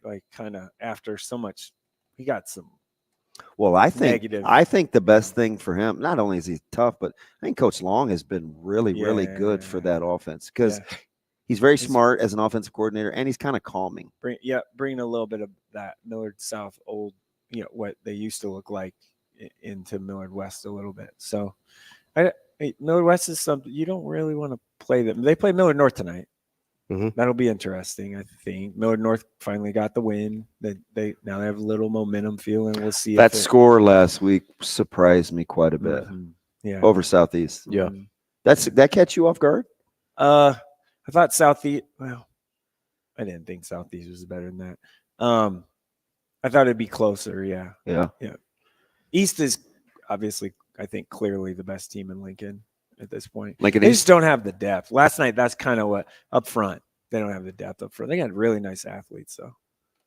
Interesting. Dash Bauman is a lot taller and longer than I thought. He's legit. I like the way kid. I like the way he plays. They had really good athletes. I mean, a lot of those kids are the baseball kids, so they play for them. Are you waiting on can you learn much from Kearney Grand Island tonight? I don't know. Only one loss between the two. I know, but not a ton, I don't think. It's just a huge rivalry. It'd be a ton of people there. It's always, a little kind of extra, but we get that film next week. I'm kind of happy just because two good teams playing each other. And and Coach Tom, he does such a good job. And so really you can see. Sometimes the more chaotic things are on film, you don't know if it's blocked correctly. Is this what they intended to do? It's kind of. And playing Grand Island, you can already for West Side, you have more film of playing a different opponent and stuff. So, that one's interesting. You guys will have North Platte. Yeah. Homecoming game. Homecoming. A lot of theatrics. They're ready. Yeah, and that. How good was Colton Tilford last year? He's unbelievable. If we're looking at last year North Platte to this year North Platte. He was so for the last few years with Vince and then Colton, he was so good. I had to go over after the game and let him know that I thought he was pretty amazing. He's sensational. Their quarterback is good. They had a lineman, number 60, who was legit. I like number 9 last year. He was way good. He ruined us. They just lost a lot. So North Platte did. Yeah. It'll be all right. Bellevue West Gretna is another one that's like, so where are we at right now? So that kind of interests me. Jacob said something that was kind of interesting. That's he's using that one as kind of a barometer to see which team is which. Right. You know what I mean? Yeah. That's a big and Gretna's had their number as of late, but they've done it coming from behind. Yeah, they also had the best quarterback we've ever seen. So pure quarterback we've ever seen in high school in Nebraska. Is that it? Where is that game? Bellevue West. At Bellevue West. Yeah. That'll be our Hurrdat Sports big game tonight, by the way. Is it? I don't know if home big game change will be there. Big game chain will be there. Yeah. Where is home? Where does home field? Where does home field matter? In the metro. Yeah, in the metro. West Side is one because it's just low. It's nice. Central because it's so tight. They get prepped tonight. At Central. That's a closet good one. Yeah. It's just real tight, right? Like you're on top of it. How about? Can I say this again? How about prep's schedule? It's real hard. Yeah. I said at the beginning of the year. Yuck. It's stupid. In the preseason, I was like, this is the toughest schedule anyway. And I think I said to you, I was like, well, I'm not I wouldn't cry over that. Like 8 of the 9 teams we played last year were in the playoffs. So that was my barometer as a coach. Yeah, but as I look at it now, I'm just like, that's not a good. That's a tough schedule. Could be a playoff team. Wait, can they? Win out. So what are they? Are they 1-4? Yeah, win the district. Yeah, you can win the district. Yeah, their only win is at Miller North, which that was a really good game. So so obviously we're district throughout. I think for them. Yeah. What about in B? What do we have in B? Elkhorn North. That's about it. Yeah, I just don't know if Elkhorn can score enough. I'm not sure they can. But Elkhorn North doesn't chunk you that much. They grind you. Yeah, they should. Like I would throw it up to Chase Lofton whenever. So yeah, take my chances. I've been arguing about these tight ends in this state for the last 3 weeks. I think I'm about over it. I think he's probably maybe more of a Prep's 2-4, by the way. It's 2-4. Yeah, they beat Miller North and then Burke last week. Oh, that's right. They got Central Papio. That's the district title game, and then Benson. That one's at the end, right? Benson's the last one. No, So Papio is Papio second. Thursday. Okay. Second to last. And they put it on For Prep. Burke last night. I saw the tail end of that one. Yeah, Papio and Burke is Thursday at Burke. No, that was last night. I know. Papio and Prep, sorry. Okay. Is Thursday. At Thursday Burke. at Yeah, Burke. because At of the Burke. home field. Yeah. Home game for Prep at Burke. I might have to go to that one. What were you going to say about the tight end deal? Yeah, Chase, they don't use him as, I mean, they do, but like they put him wide, and like he's capable runner guy. Like he's we'll see how much bigger he gets in the offseason, like as far as size and all that. But he's got some, like, he reminds me a little like this is so bad. I don't. Never mind. I'm going to back off that. I was going to say Thomas Fedoni at the same age, but I don't want to. I don't. I'm not doing that. I'm not putting that on because Thomas Fedoni was a fantastic high school football player. I mean, athlete, tough, big, strong. I still think the best one that I've seen in the last couple of years for my money has been Bramer. Yeah, he was. Like, yeah. I saw him, and right away I was like, he's sudden. It's a pretty big miss. By the way. He's violent. Mm-hmm. He's coachable. He can grow. Yeah, his frame was still had. Like, still he's had some relatively size. thin. Yeah. Sunday guy. Yeah. Oh, yeah. Like, I don't think that's even 100%. I'm going but these next crop, like, I felt like I had to defend Ingerson the last couple of days, and I'm not sure why. But people, I think it's like, well, I've seen him, and I had this guy telling me, and I don't know, I think he's a Papio guy, so I assume he knows because he's like, hey, I've got experience with this. But it seems with him, there's always like this personal angle as opposed to just evaluating. Like, I don't understand. I would say 90%. I feel strong in saying 95% of the talent evaluator recruiting people in the state have never seen him on a football field live with their own eyes. Ingerson? Yeah. I feel good about that. 90? It's up there. Well, this guy was telling me that he's seen all their home games. So I'm not imagine saying he's that guy. I'm just saying, like, but the sentiment is, well, not enough targets, doesn't do this, not very explode. Like, I remember a couple weeks ago, their one loss was Southeast. I was at that game. Yeah. They couldn't. He's 6'7", and the ball was going way over his head. And he said something about That's not 50, his fault. he said something about 50-50 balls, and I'm like, I'm watching this a lot. Like, I'm like, I don't see a lot of opportunities to get those. Yeah. Am I like? Yeah. Am I not being objective enough? Yeah. Then I watched him in person, and not to go back to 7-on-7, but I watched him close because I'm like, I kind of just want to see, because I hadn't seen him See with how that, he runs, or and I hadn't seen him with the new front. Oh, looky here! Oh, I haven't seen him with that frame.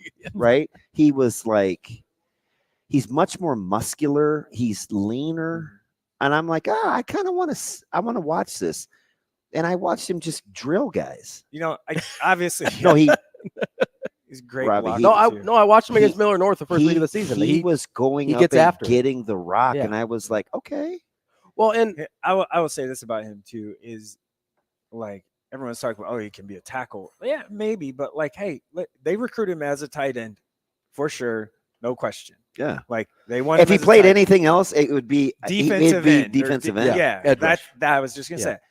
Forget the tackle thing. If it's anything, because defensive end, he can wreck you. Yeah. Like, he's big kid, good frame, would be nice in a 3-man front. He's mean. Yeah. Like, that's the thing. He is mean. That's the thing I think people don't understand. I saw that he wouldn't take a back seat to anybody. And there were some fellas there. Mm-hmm. Yeah. And you can interact. You're not behind a helmet. Like, he was having none of it. I was like, okay. So I do want to put a caveat out there because I know I hate on 7-on-7 a little bit. I think it's way more translatable for like receivers and tight ends than it is for quarterbacks. I'm probably inclined to agree with that. In terms of like evaluation, right? So when you say, "Oh, I saw Ingerson at 7-on-7," I totally same page with that. Like I get that 100%. It's just it's so much different for the quarterbacks. But you can see like high pointing, you can see route running, you can see how they move for a running or for a wide receiver or I thought he was tight end. I thought he was pretty fluid, and I'm like, well, what am I missing? But I have seen lots. I saw it with AJ Wrong. I've seen it. I saw it with Fant. I see where guys don't get targets. Noah Fant wasn't good because he played it on. Well, he only had 14 7 balls or whatever. And I'm like, senior year. you have to get past that. There's way more context. Well, it's the exact same what I was talking about with the how hard it is to evaluate football because you're so dependent on what's happening around you.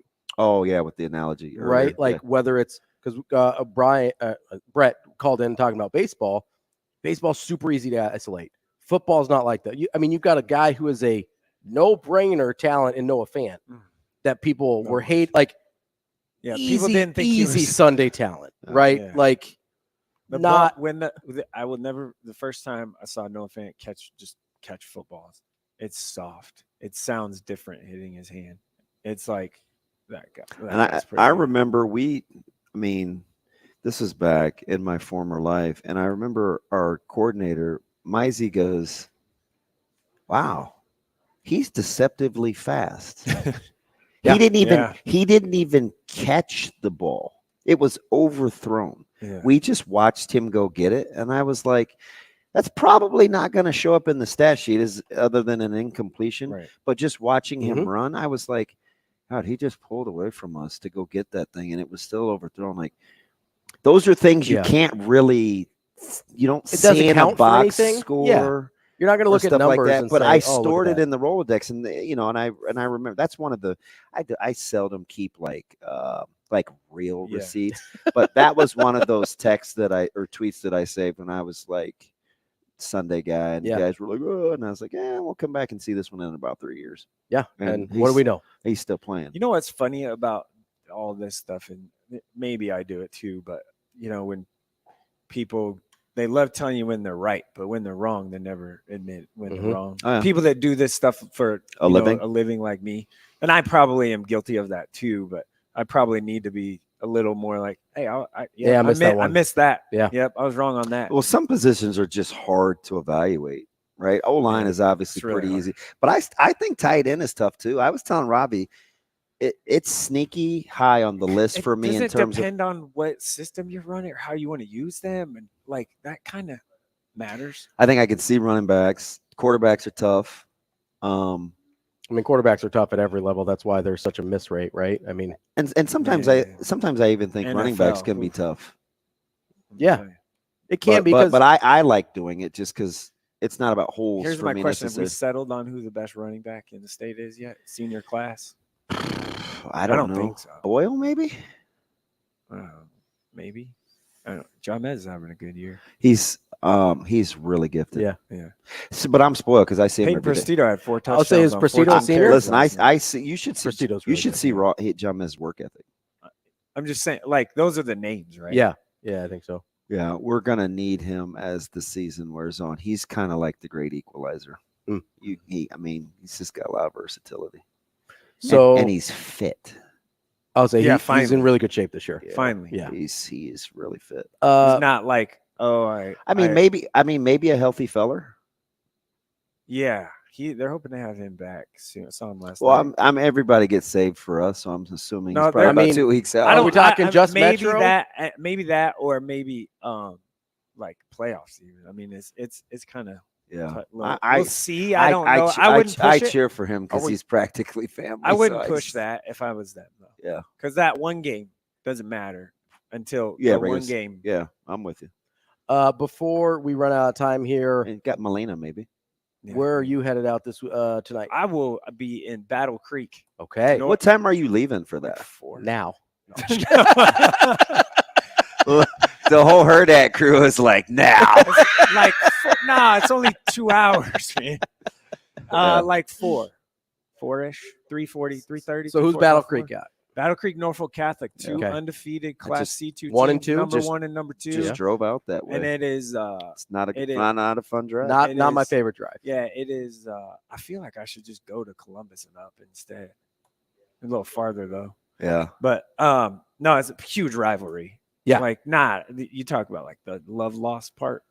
There's none. We drove through. Obviously, you got to go through like Wisner Pilger. Yeah, that's why I think they I might were go like around. they were like lining the grass field, and I kind of just wanted to just get out and smell the smell like the grass. And it's not chalk anymore; it's whatever they line it with. But I was like, oh, ish. If it wasn't getting ready to thunder on our heads, I haven't been to a West Side home game all year. Don't worry, I got you covered. Wow. I don't even know if I will until the playoffs. When he's not fraternizing it. Yeah, because we have we're at Kearney next week, and then we're at Buell. That game will be up for one of my game of the week options. Yeah, get you back in the car and Yeah, drive. go to Kearney. I'm fine with that. There you go. Nice little drive. Drake and I, Veronica, we already talked about it. If it wins, I'm going fishing with him again. Yeah, I just want a good meal. All right, coming up next, we've got the War Horse Sportsbook Sports Cleanup here on Benning and Lula.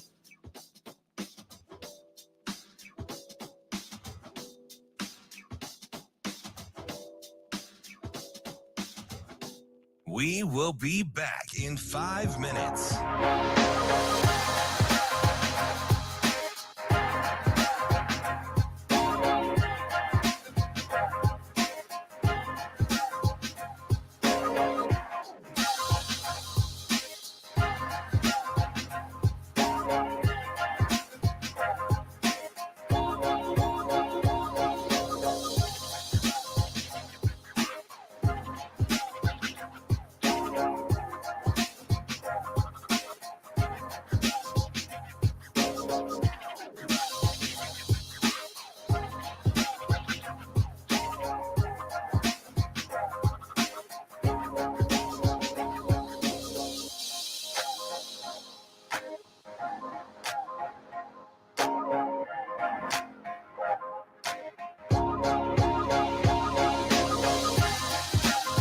We will be back in 4 minutes.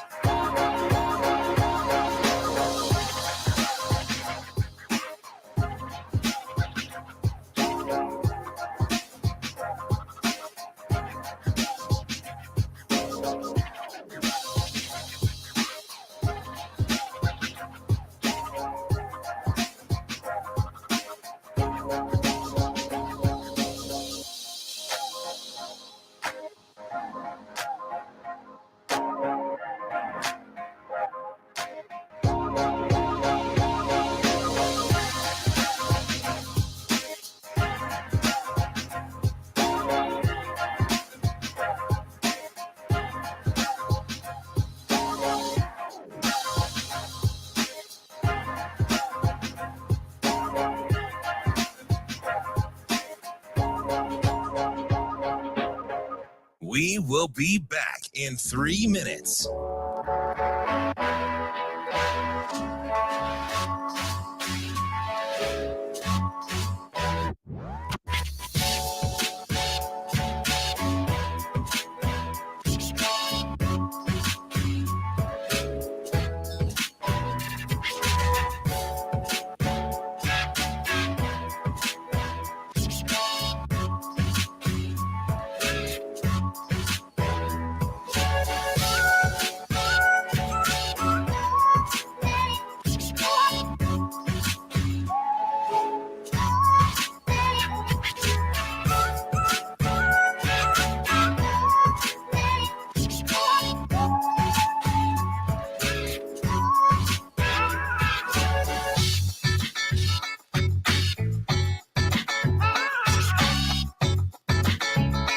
We will be back in 2 minutes.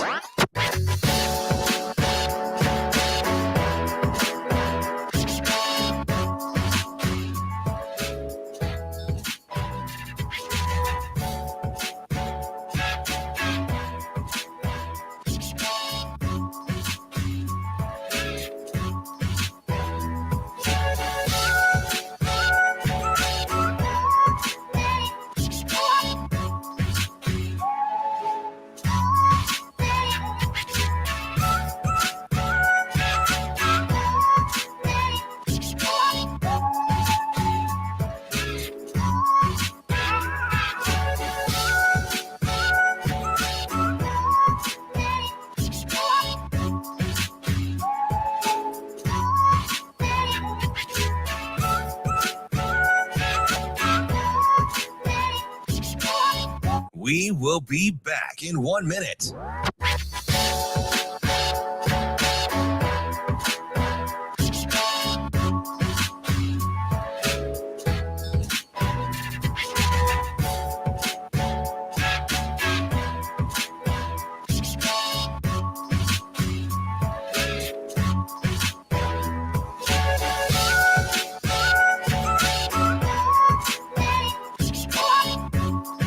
We will be back in 30 seconds.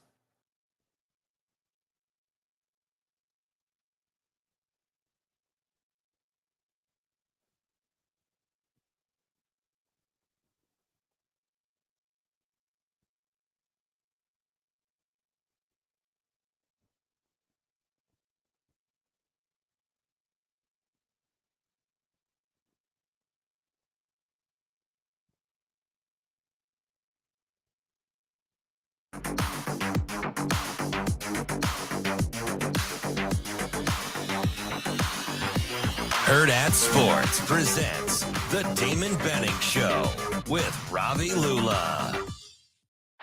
Hello again, I'm Keith Jackson, and I think this game has everything. These teams represent two of the finest universities in the nation. The Huskers, and now second down and goal, and it's Billy Kemp running the ball and scoring. Cornhuskers on the board early in the second quarter. Sets the tone for the whole week, because everything's about practice. So it's a physical day. Turns, hands it to Corum. Up the middle. Blake Corum to the end zone. Touchdown, Michigan. That's what we want. That's where we want to go. That's what we want to be about. And we'll keep chasing that perfection. Harburg on the option. Harburg makes a man miss into the secondary. Heinrich Harburg turns on the Jets, and he's gone. And there's no flags this time to bring it back. Touchdown, Heinrich Harburg. Excited to get ready to play Michigan, play a Big Ten team at home. Excellent team. Number 2 team in the country for a reason. So JJ in a shotgun now. Second down and 5. Back to pass. Stepping up in the pocket, looking downfield. Delivers to Roman Wilson. To the 30, down the near sideline. 20, 10, 5. Roman Wilson. Touchdown, Michigan. And make sure our team knows that. But that's the goal, is to win the game. Had a bad angle. That went for 35 yards, and Keldrick Moody, welcome to Lincoln, Nebraska. The introduction made by Deshaun Singleton. Coach inside, there's going to be a boxing fight right here in the ring. This is just going to be a physical game, so you got to come down and hit. And you'll hear a roar that'll knock pine cones out of trees 50 miles away. Intercepted by Charles Woodson. Spins. Touchdown, Nebraska. High kick, got a little wind under it. And it runs Howard back over. Look at that. Oh, my goodness. One man. Goodbye. Hello, high school. His second interception on the season. Multiple flags come down on the return, but it's going to be Nebraska football. Here's White. Touchdown. Did he? He did! Touchdown, Nebraska! Leaping interception by Woodson, who got a foot down somehow inbound. Yes, it's got a chance to be a great college football game. Has some time, steps, throws, pass, caught by Fedoni for 20. He's to the 15, to the 10, to the 5. Touchdown, Nebraska! Mr. Billy. Yeah. DJ Khaled. That's a great little intro. I love that intro. Good By the stuff. way, I've got a few more songs, Shane, you asked me to get. I was playing them last night on the way back from practice. You getting some more bump music for us? Yeah, so I get 20 seconds, right, Shane? Yeah, if that's what you want. I mean, he's so wishy-washy. The dude's middle name is Milquetoast. Typically people go a little bit Typically, they go a little bit longer than 20 seconds. Okay, so as long as I get you the songs, you can do your thing. I can do my thing. Okay, buddy. You know who else that's can do? That's a great open. You know who else can do their thing? Who's that? Our guys over at Digman's. Oh, hey, you need to get over there, man. No, I really, really do. You do. I'm afraid to get the bad news. You're afraid to get the estimate? Yeah. So don't you just think I need the shiny part, not the whole? I would think so. Yeah. They might. Yeah, I don't know. I didn't get a good enough look at it, but I would think you just need to actually replace the mirror, which shouldn't be terrible. And it's not even really a mirror, is it? No, it's not. Not in the traditional sense. Knock it off, Shane. It's like a film almost, like a sticker. I thought it was already knocked off. Yeah, I wish It's I could. not knocked off. It's just cracked. I just would like to be able to call him on the phone and tell him what it is, and then he just does Like his thing, ballpark you? and then I just drop it off. Yeah. And I'm not afraid to like get a lift or anything. Like I'll get a ride to go back home. Yeah, I'll help you out. I got you. Yeah, you did do that once, right? Yeah. You took me to get after the oil change. Yeah, I can help you out. Hey, you know what I kind of low key like, and you didn't need to see Dingman's. You drive, you get to where you're going. Well, so honestly, I normally don't drive like that. It was you were helping me out. I knew you like had to get there. Yeah. That's why I was like, all right, we're gonna make some business decisions here. Dude, you were rolling. Yeah, I know. I legit normally don't drive. My wife drives like that, and so like I've learned. I was impressed. Yeah. No, I normally am like very casual, like I get there when I get there type deal. Kind of like how you park. Well, listen, I'm on point today. My parking job. This was the only good parking day you've had since we've been working together. Well, listen, even a blind squirrel. Because you're borderline atrocious. No, not borderline. I'm a very bad parker. Okay. Like I admit that. I know my faults here. I've never hit a car, knock on wood. Like I'm not going to run into somebody. Yeah. But in an empty parking lot, I will not be in the line. I was very, very impressed. Our meetings were at 11:10. Mm-hmm. And I walked into the high school at like 11:06. Nice. See, we got it done. Yeah. Like I needed every bit of that like time. Every minute. Like every questionable stoplight that we went through. Oh, yeah. You need it because if I'm sitting there for 2 minutes, like you're in trouble. Yeah. Right. We got it done. Right. We got it done. Yeah, Though. That's 100%. important. I'm very appreciative of that. And we didn't even have. Now I have to see Dingman's and you don't. I would say you got to go see Dingman's. They are 18 years in a row, best of Omaha. 4 great locations. They can work on any make and model. They can work on my Jeep. They can work on DB's, V-Dub over there. Yeah, whatever you've got, family owned and operated for over 25 years. And the thing we like about them so much, besides the great work they do, they also do a great job with giving back to the community with their give back program. Go to dingmans.com to learn more. No, yeah, we got after a little bit on the ride home. I'm happy. Like that's one of those things I had to, like, I knew you needed a ride. It's one way or another. Like I knew you needed a ride, and I had to like pry it out of you. I was like, Damon, I will give you. I know. I just don't like. It's just not my style. I know. I'll get better. I gave you like 18 different options. I was like, you can drop it off tonight. I'll come get you in the morning. I'll go you to and from the show. Like whatever we need to do, we can make this happen, my guy. Like for people to feel like, whatever. Listen, You did repeatedly. I did. I was like, hey, let me know where I am giving you a ride I still to. took a lift here. Yeah, I know. I was like, what are you doing, man? Like, But that guy ended up being a fan. Well, mine. I He don't know was about you. Yeah. Guy goes, hey, no disrespect, man, but I love Robbie. I was like, okay. Those are my people. What was his name? Chris? I think it was Chris. Let's do it. We like Chris. No. I gotta look at my. So what have we missed today? This is our sports cleanup section. Apparently, We missed everything. We missed the Detroit Lions hammering Green Bay. I mean, we touched on that a little early. Yeah. But honestly, we probably haven't, ironically, talked enough Nebraska, Michigan. Yeah. It's kind of weird. We didn't even get to our keys. No, let's do that here. We're gonna clean up our keys here because I don't think Nebraska's going to win. I do think there is a path. Yes, you do. You told me they were going to win on No, Monday. did I? Yeah, no. I was. No. I don't think I did. No, Eric told me that though. I think they can win. Yeah. I don't. You didn't tell me Nebraska was going to win? Maybe I misremember. He's like, no. What would you put if you had to put odds on it? 18%. Okay, I was going to say about 80-20. So we're in the same neighborhood. 18%. Yeah, we're in the same neighborhood. I said 80-20. I just looked at FPI. Oh, so that's where I got it. I just, in my head, like kind of my gut feel was Nebraska got about 20% chance to win this thing. Yeah. I think so. Key for me is forcing McCarthy to take his shots. We talked about this a little bit earlier, deep and outside. That's where he misses most frequently, and he's gotten really efficient everywhere else.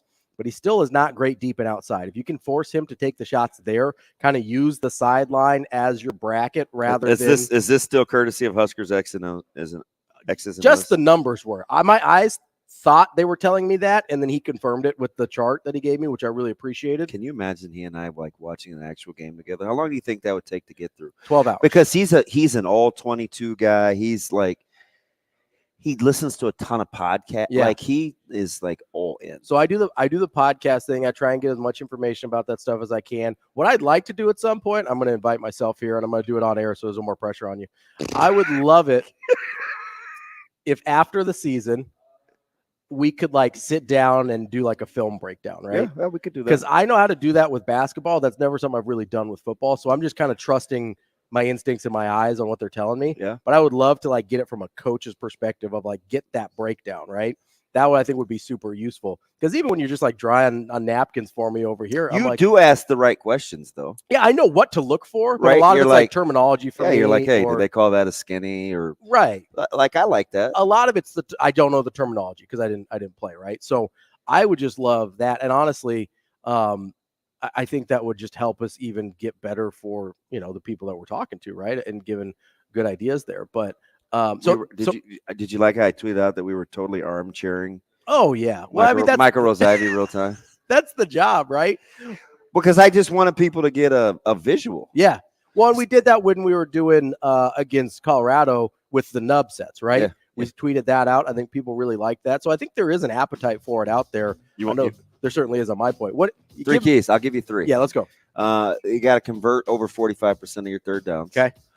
Keep Michigan under the 60 total play mark. Yep. And win the place kicking. Ooh, okay. Yeah. Win it. Yeah. Don't anytime your Can't foot push. hits. Got to win it. I'm not talking about the return game. Yeah. Anytime your foot hits the ball. So punting, kickoffs, field goals, the whole thing. Win that part of it. So obviously this is an easy one, but got to win the turnover margin as well. I mean, if you can win the turnover margin against Michigan, it goes from staying close to maybe stealing a game from Michigan. That's your Warhorse Sportsbook cleanup. Coming up next, we got Matt Vrzal.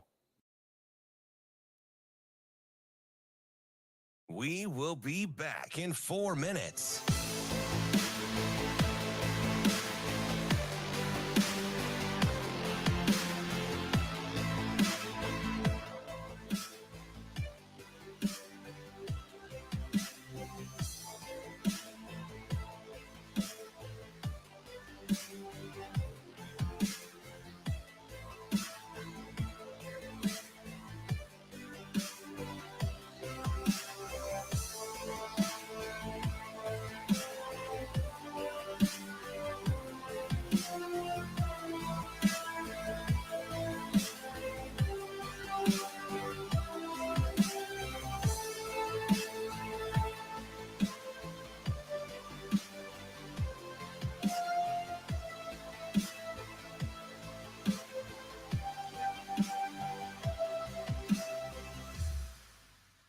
We will be back in 3 minutes.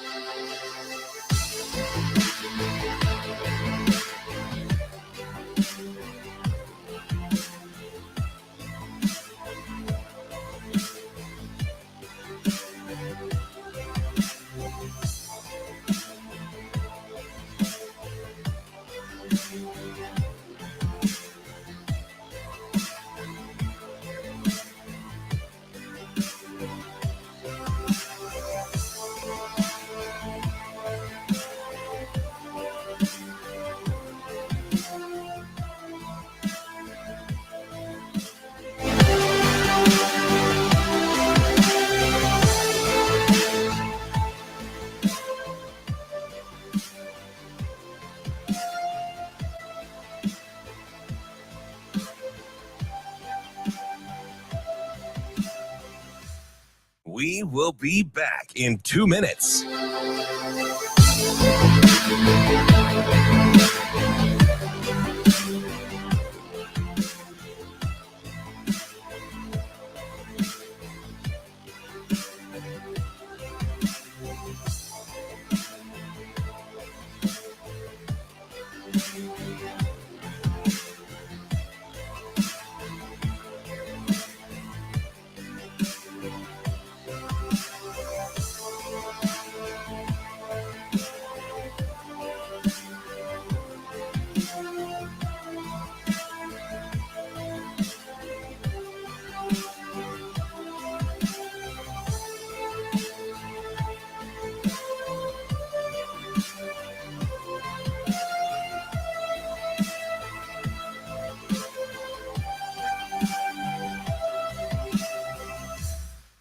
We will be back in 1 minute.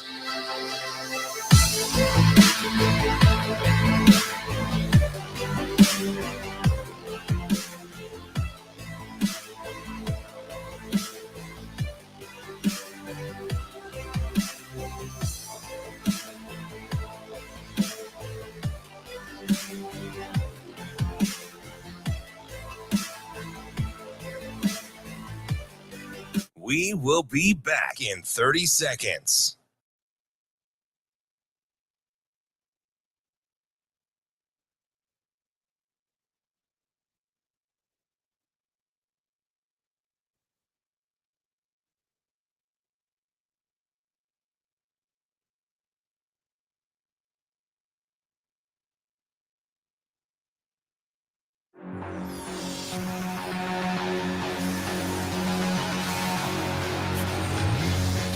Hurrdat Sports presents the Damon Benning Show with Ravi Lulla.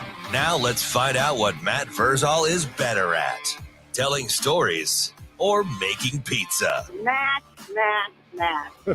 Matt's an exceptional young man. Matt Vrzal. Happy birthday, Matt. You know, Matt, he's a tremendous athlete. Matt Vrzal. Come on, Matt, I'm with you. You know, like Matt Vrzal, you're one of the sexiest people in the world, but you're not one of the most beautiful. How does that happen? Here is Matt Vrzal. All right, Matt, thank you very much. Here we go, wrapping up our week of shows with our good friend, Matt always do. Verz, how are you this morning? Not bad. My sinuses drained last night, so my voice is a little raspy, but it is what it is. Hey, so we have a mutual friend that stopped in to say hello, and he said a couple of expletives before your name that I can't say, but Mr. Frazier would like for me to tell you hello. Matt? It's good to see he's working. Hey, the pause. Look. He held up his phone. He's able to be reached on the phone. That awkward pause had me scared. I was like, hopefully he understands that the dump button doesn't work that quick. Jayner's pretty good. You got 7 seconds. How close were we? Not very. Okay. I was trying to figure out what he's doing. He's just loitering around. Yeah, he's just being a good friend. He wanted to stop out and say hello. You know, the sports bar is like kind of his second home, so he's checking out a lay of the land. Would you owe him money or something? No, he just said hello. Wow, he just can't be my friend, huh? It might be. You know as well as I do. He did give me his wallet the other day at the stadium. When he shows up, something is afoot. Yeah, no, he's just chilling today. Watch a little Ryder Cup. Yeah, I almost missed the start of our last segment because he's like, "Hey, I need the Ryder Cup over here," and I was like, "Yes, sir. I'll figure it out. I got it." And I would make fun of him, Matty, but Lord knows I do the exact same thing when I come to your place. I'm like, "Can we change?" And I stopped asking because he gets mad. If the TVs aren't on, I don't ask Matt to turn them on anymore. I just sit and talk. Like not answer your phone or call somebody back. Dude, okay. You got on me yesterday about that. Look, T-Phrase is like, "Yep, that's him." Matt, we made up for it. We made up for it yesterday, right? When we talked on the phone. Yes. Well, no, but there's just the double standard of your life. Like, here we go. If I call you and I have some pressing news that we need to talk about, yeah, and you don't call back, and then I have to call again and threaten you. But if you call me in the middle of lunch, like 11:45, you expect me to freeze the whole place and call you. Oh boy. Is that not true? Well, the threat part was true. That text yesterday was not cool. Tommy has to be nodding in agreement with this. Like he 100% is nodding. 100%. So I got a question. How come you hate Tommy? Because when Sauter's there, you all three are on the microphone. Tommy's there right now. You don't put Tommy on the microphone. He didn't want to. He never said he wanted to talk. Oh. I like how you're low-key trying to get us in trouble too. That's cute. That's cute. I'm just glad I'm not the only one who Damon doesn't answer his calls from. Like, that makes me feel a lot better to know it's like, oh, it's teammates too, so I'm in good company. That's all right. I got the amazing Daniel over there in my corner. He's like, well, he texts me back. It's a Steelers thing they wouldn't understand. Matty, what's the roadmap to the W for Nebraska? Because if they could play this thing close enough, I mean, you could see it, right? You wouldn't be completely shocked, or would you? I mean, anybody has a chance, but then that's not some form of reality has to set in. Yeah. Like, like I say, good teams win, great teams cover. So is Michigan good or great? Vegas, you like Nebraska to be good or great tomorrow, Matty? But Vegas is smart for a reason. There's a reason those lights stay on and hotels get built and all that stuff. So if that's what the huge brain people are saying you are, that's the difference. So you think you can go out and you can go prove that difference wrong? Did you think 17 was about right? I'd plead the fifth. 1, 2. Well, I did. I think, like I said 27-9 or 27-10, and that was without knowing what it was. Like, yeah, I would be. Go ahead. Oh, go ahead. No, I was going to say I'd be pretty impressed if Nebraska could get 2 true touchdowns. Yeah, and I think a lot of people will run into that against Michigan. Like, Michigan is good.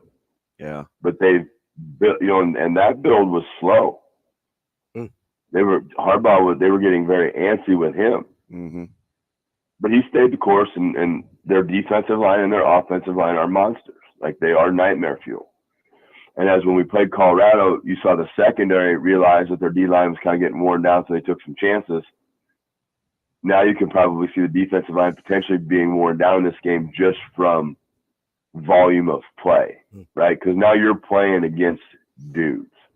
Like, you ain't seen these dudes. Mm-hmm. This is a perennial Joe Moore award-winning, the best offensive line in the country, award-winning setup.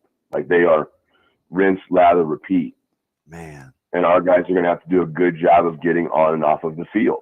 And if that's sending, blitz, sending confusion, faking blitz just to get a blocking scheme off where you're getting, instead of double teams, you get a one-on-one matchup. Coach White's going to have to be real creative, and I'm really excited to see how he schemes this, because I think he's done a really good job thus far just in how he attacks an offense.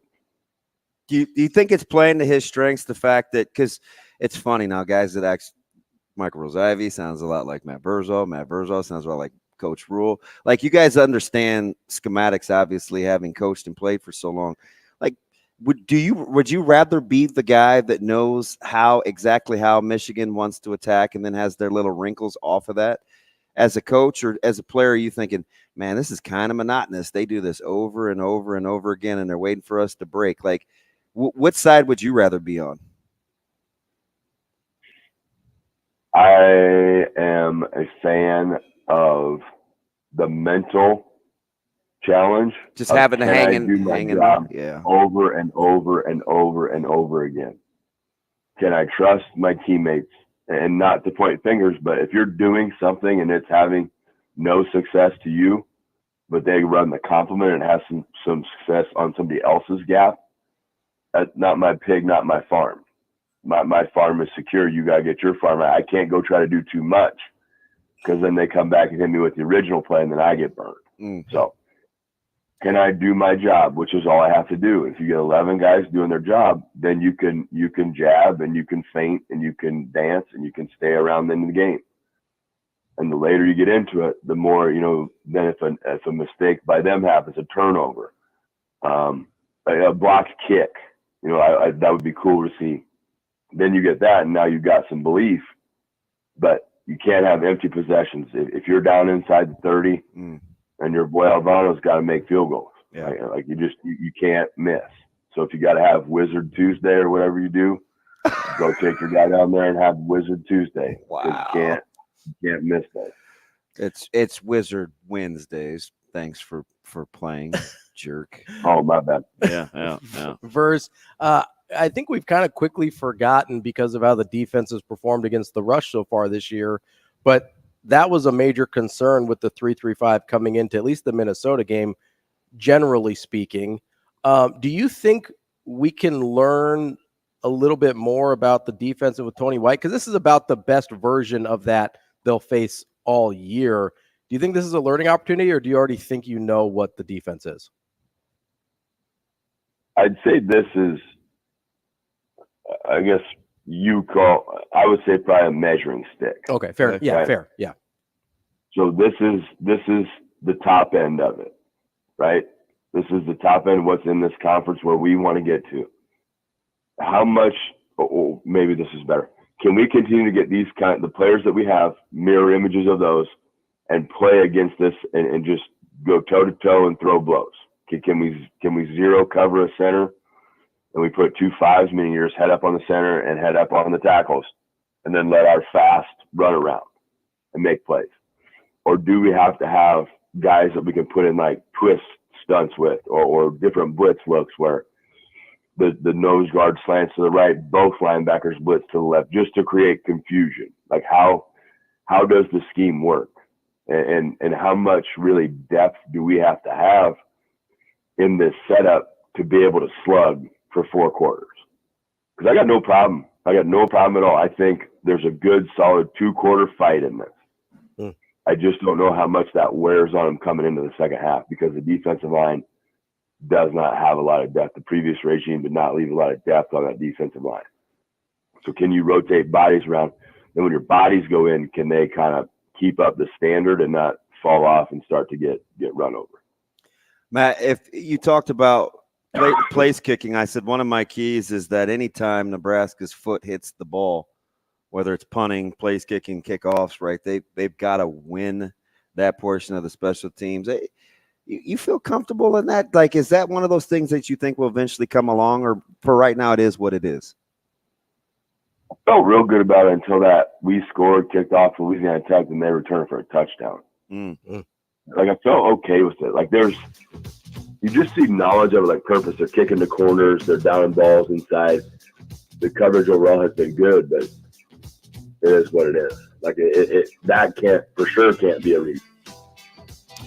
That's our guy, Matt Vrzal. We talk to him every Friday. Verz, we appreciate your time as always. Have a good weekend. All right, see you, boys. Thanks, Matty. That's our guy, Matty Vrzal, and that's all we've got for the show for you this week. I'll be back here tomorrow for the post-game spread with our guy Mike Sautter, and DB will be on the call on AM 590 ESPN Omaha. You can always find us there as well. This has been Benning and Lulla for the week.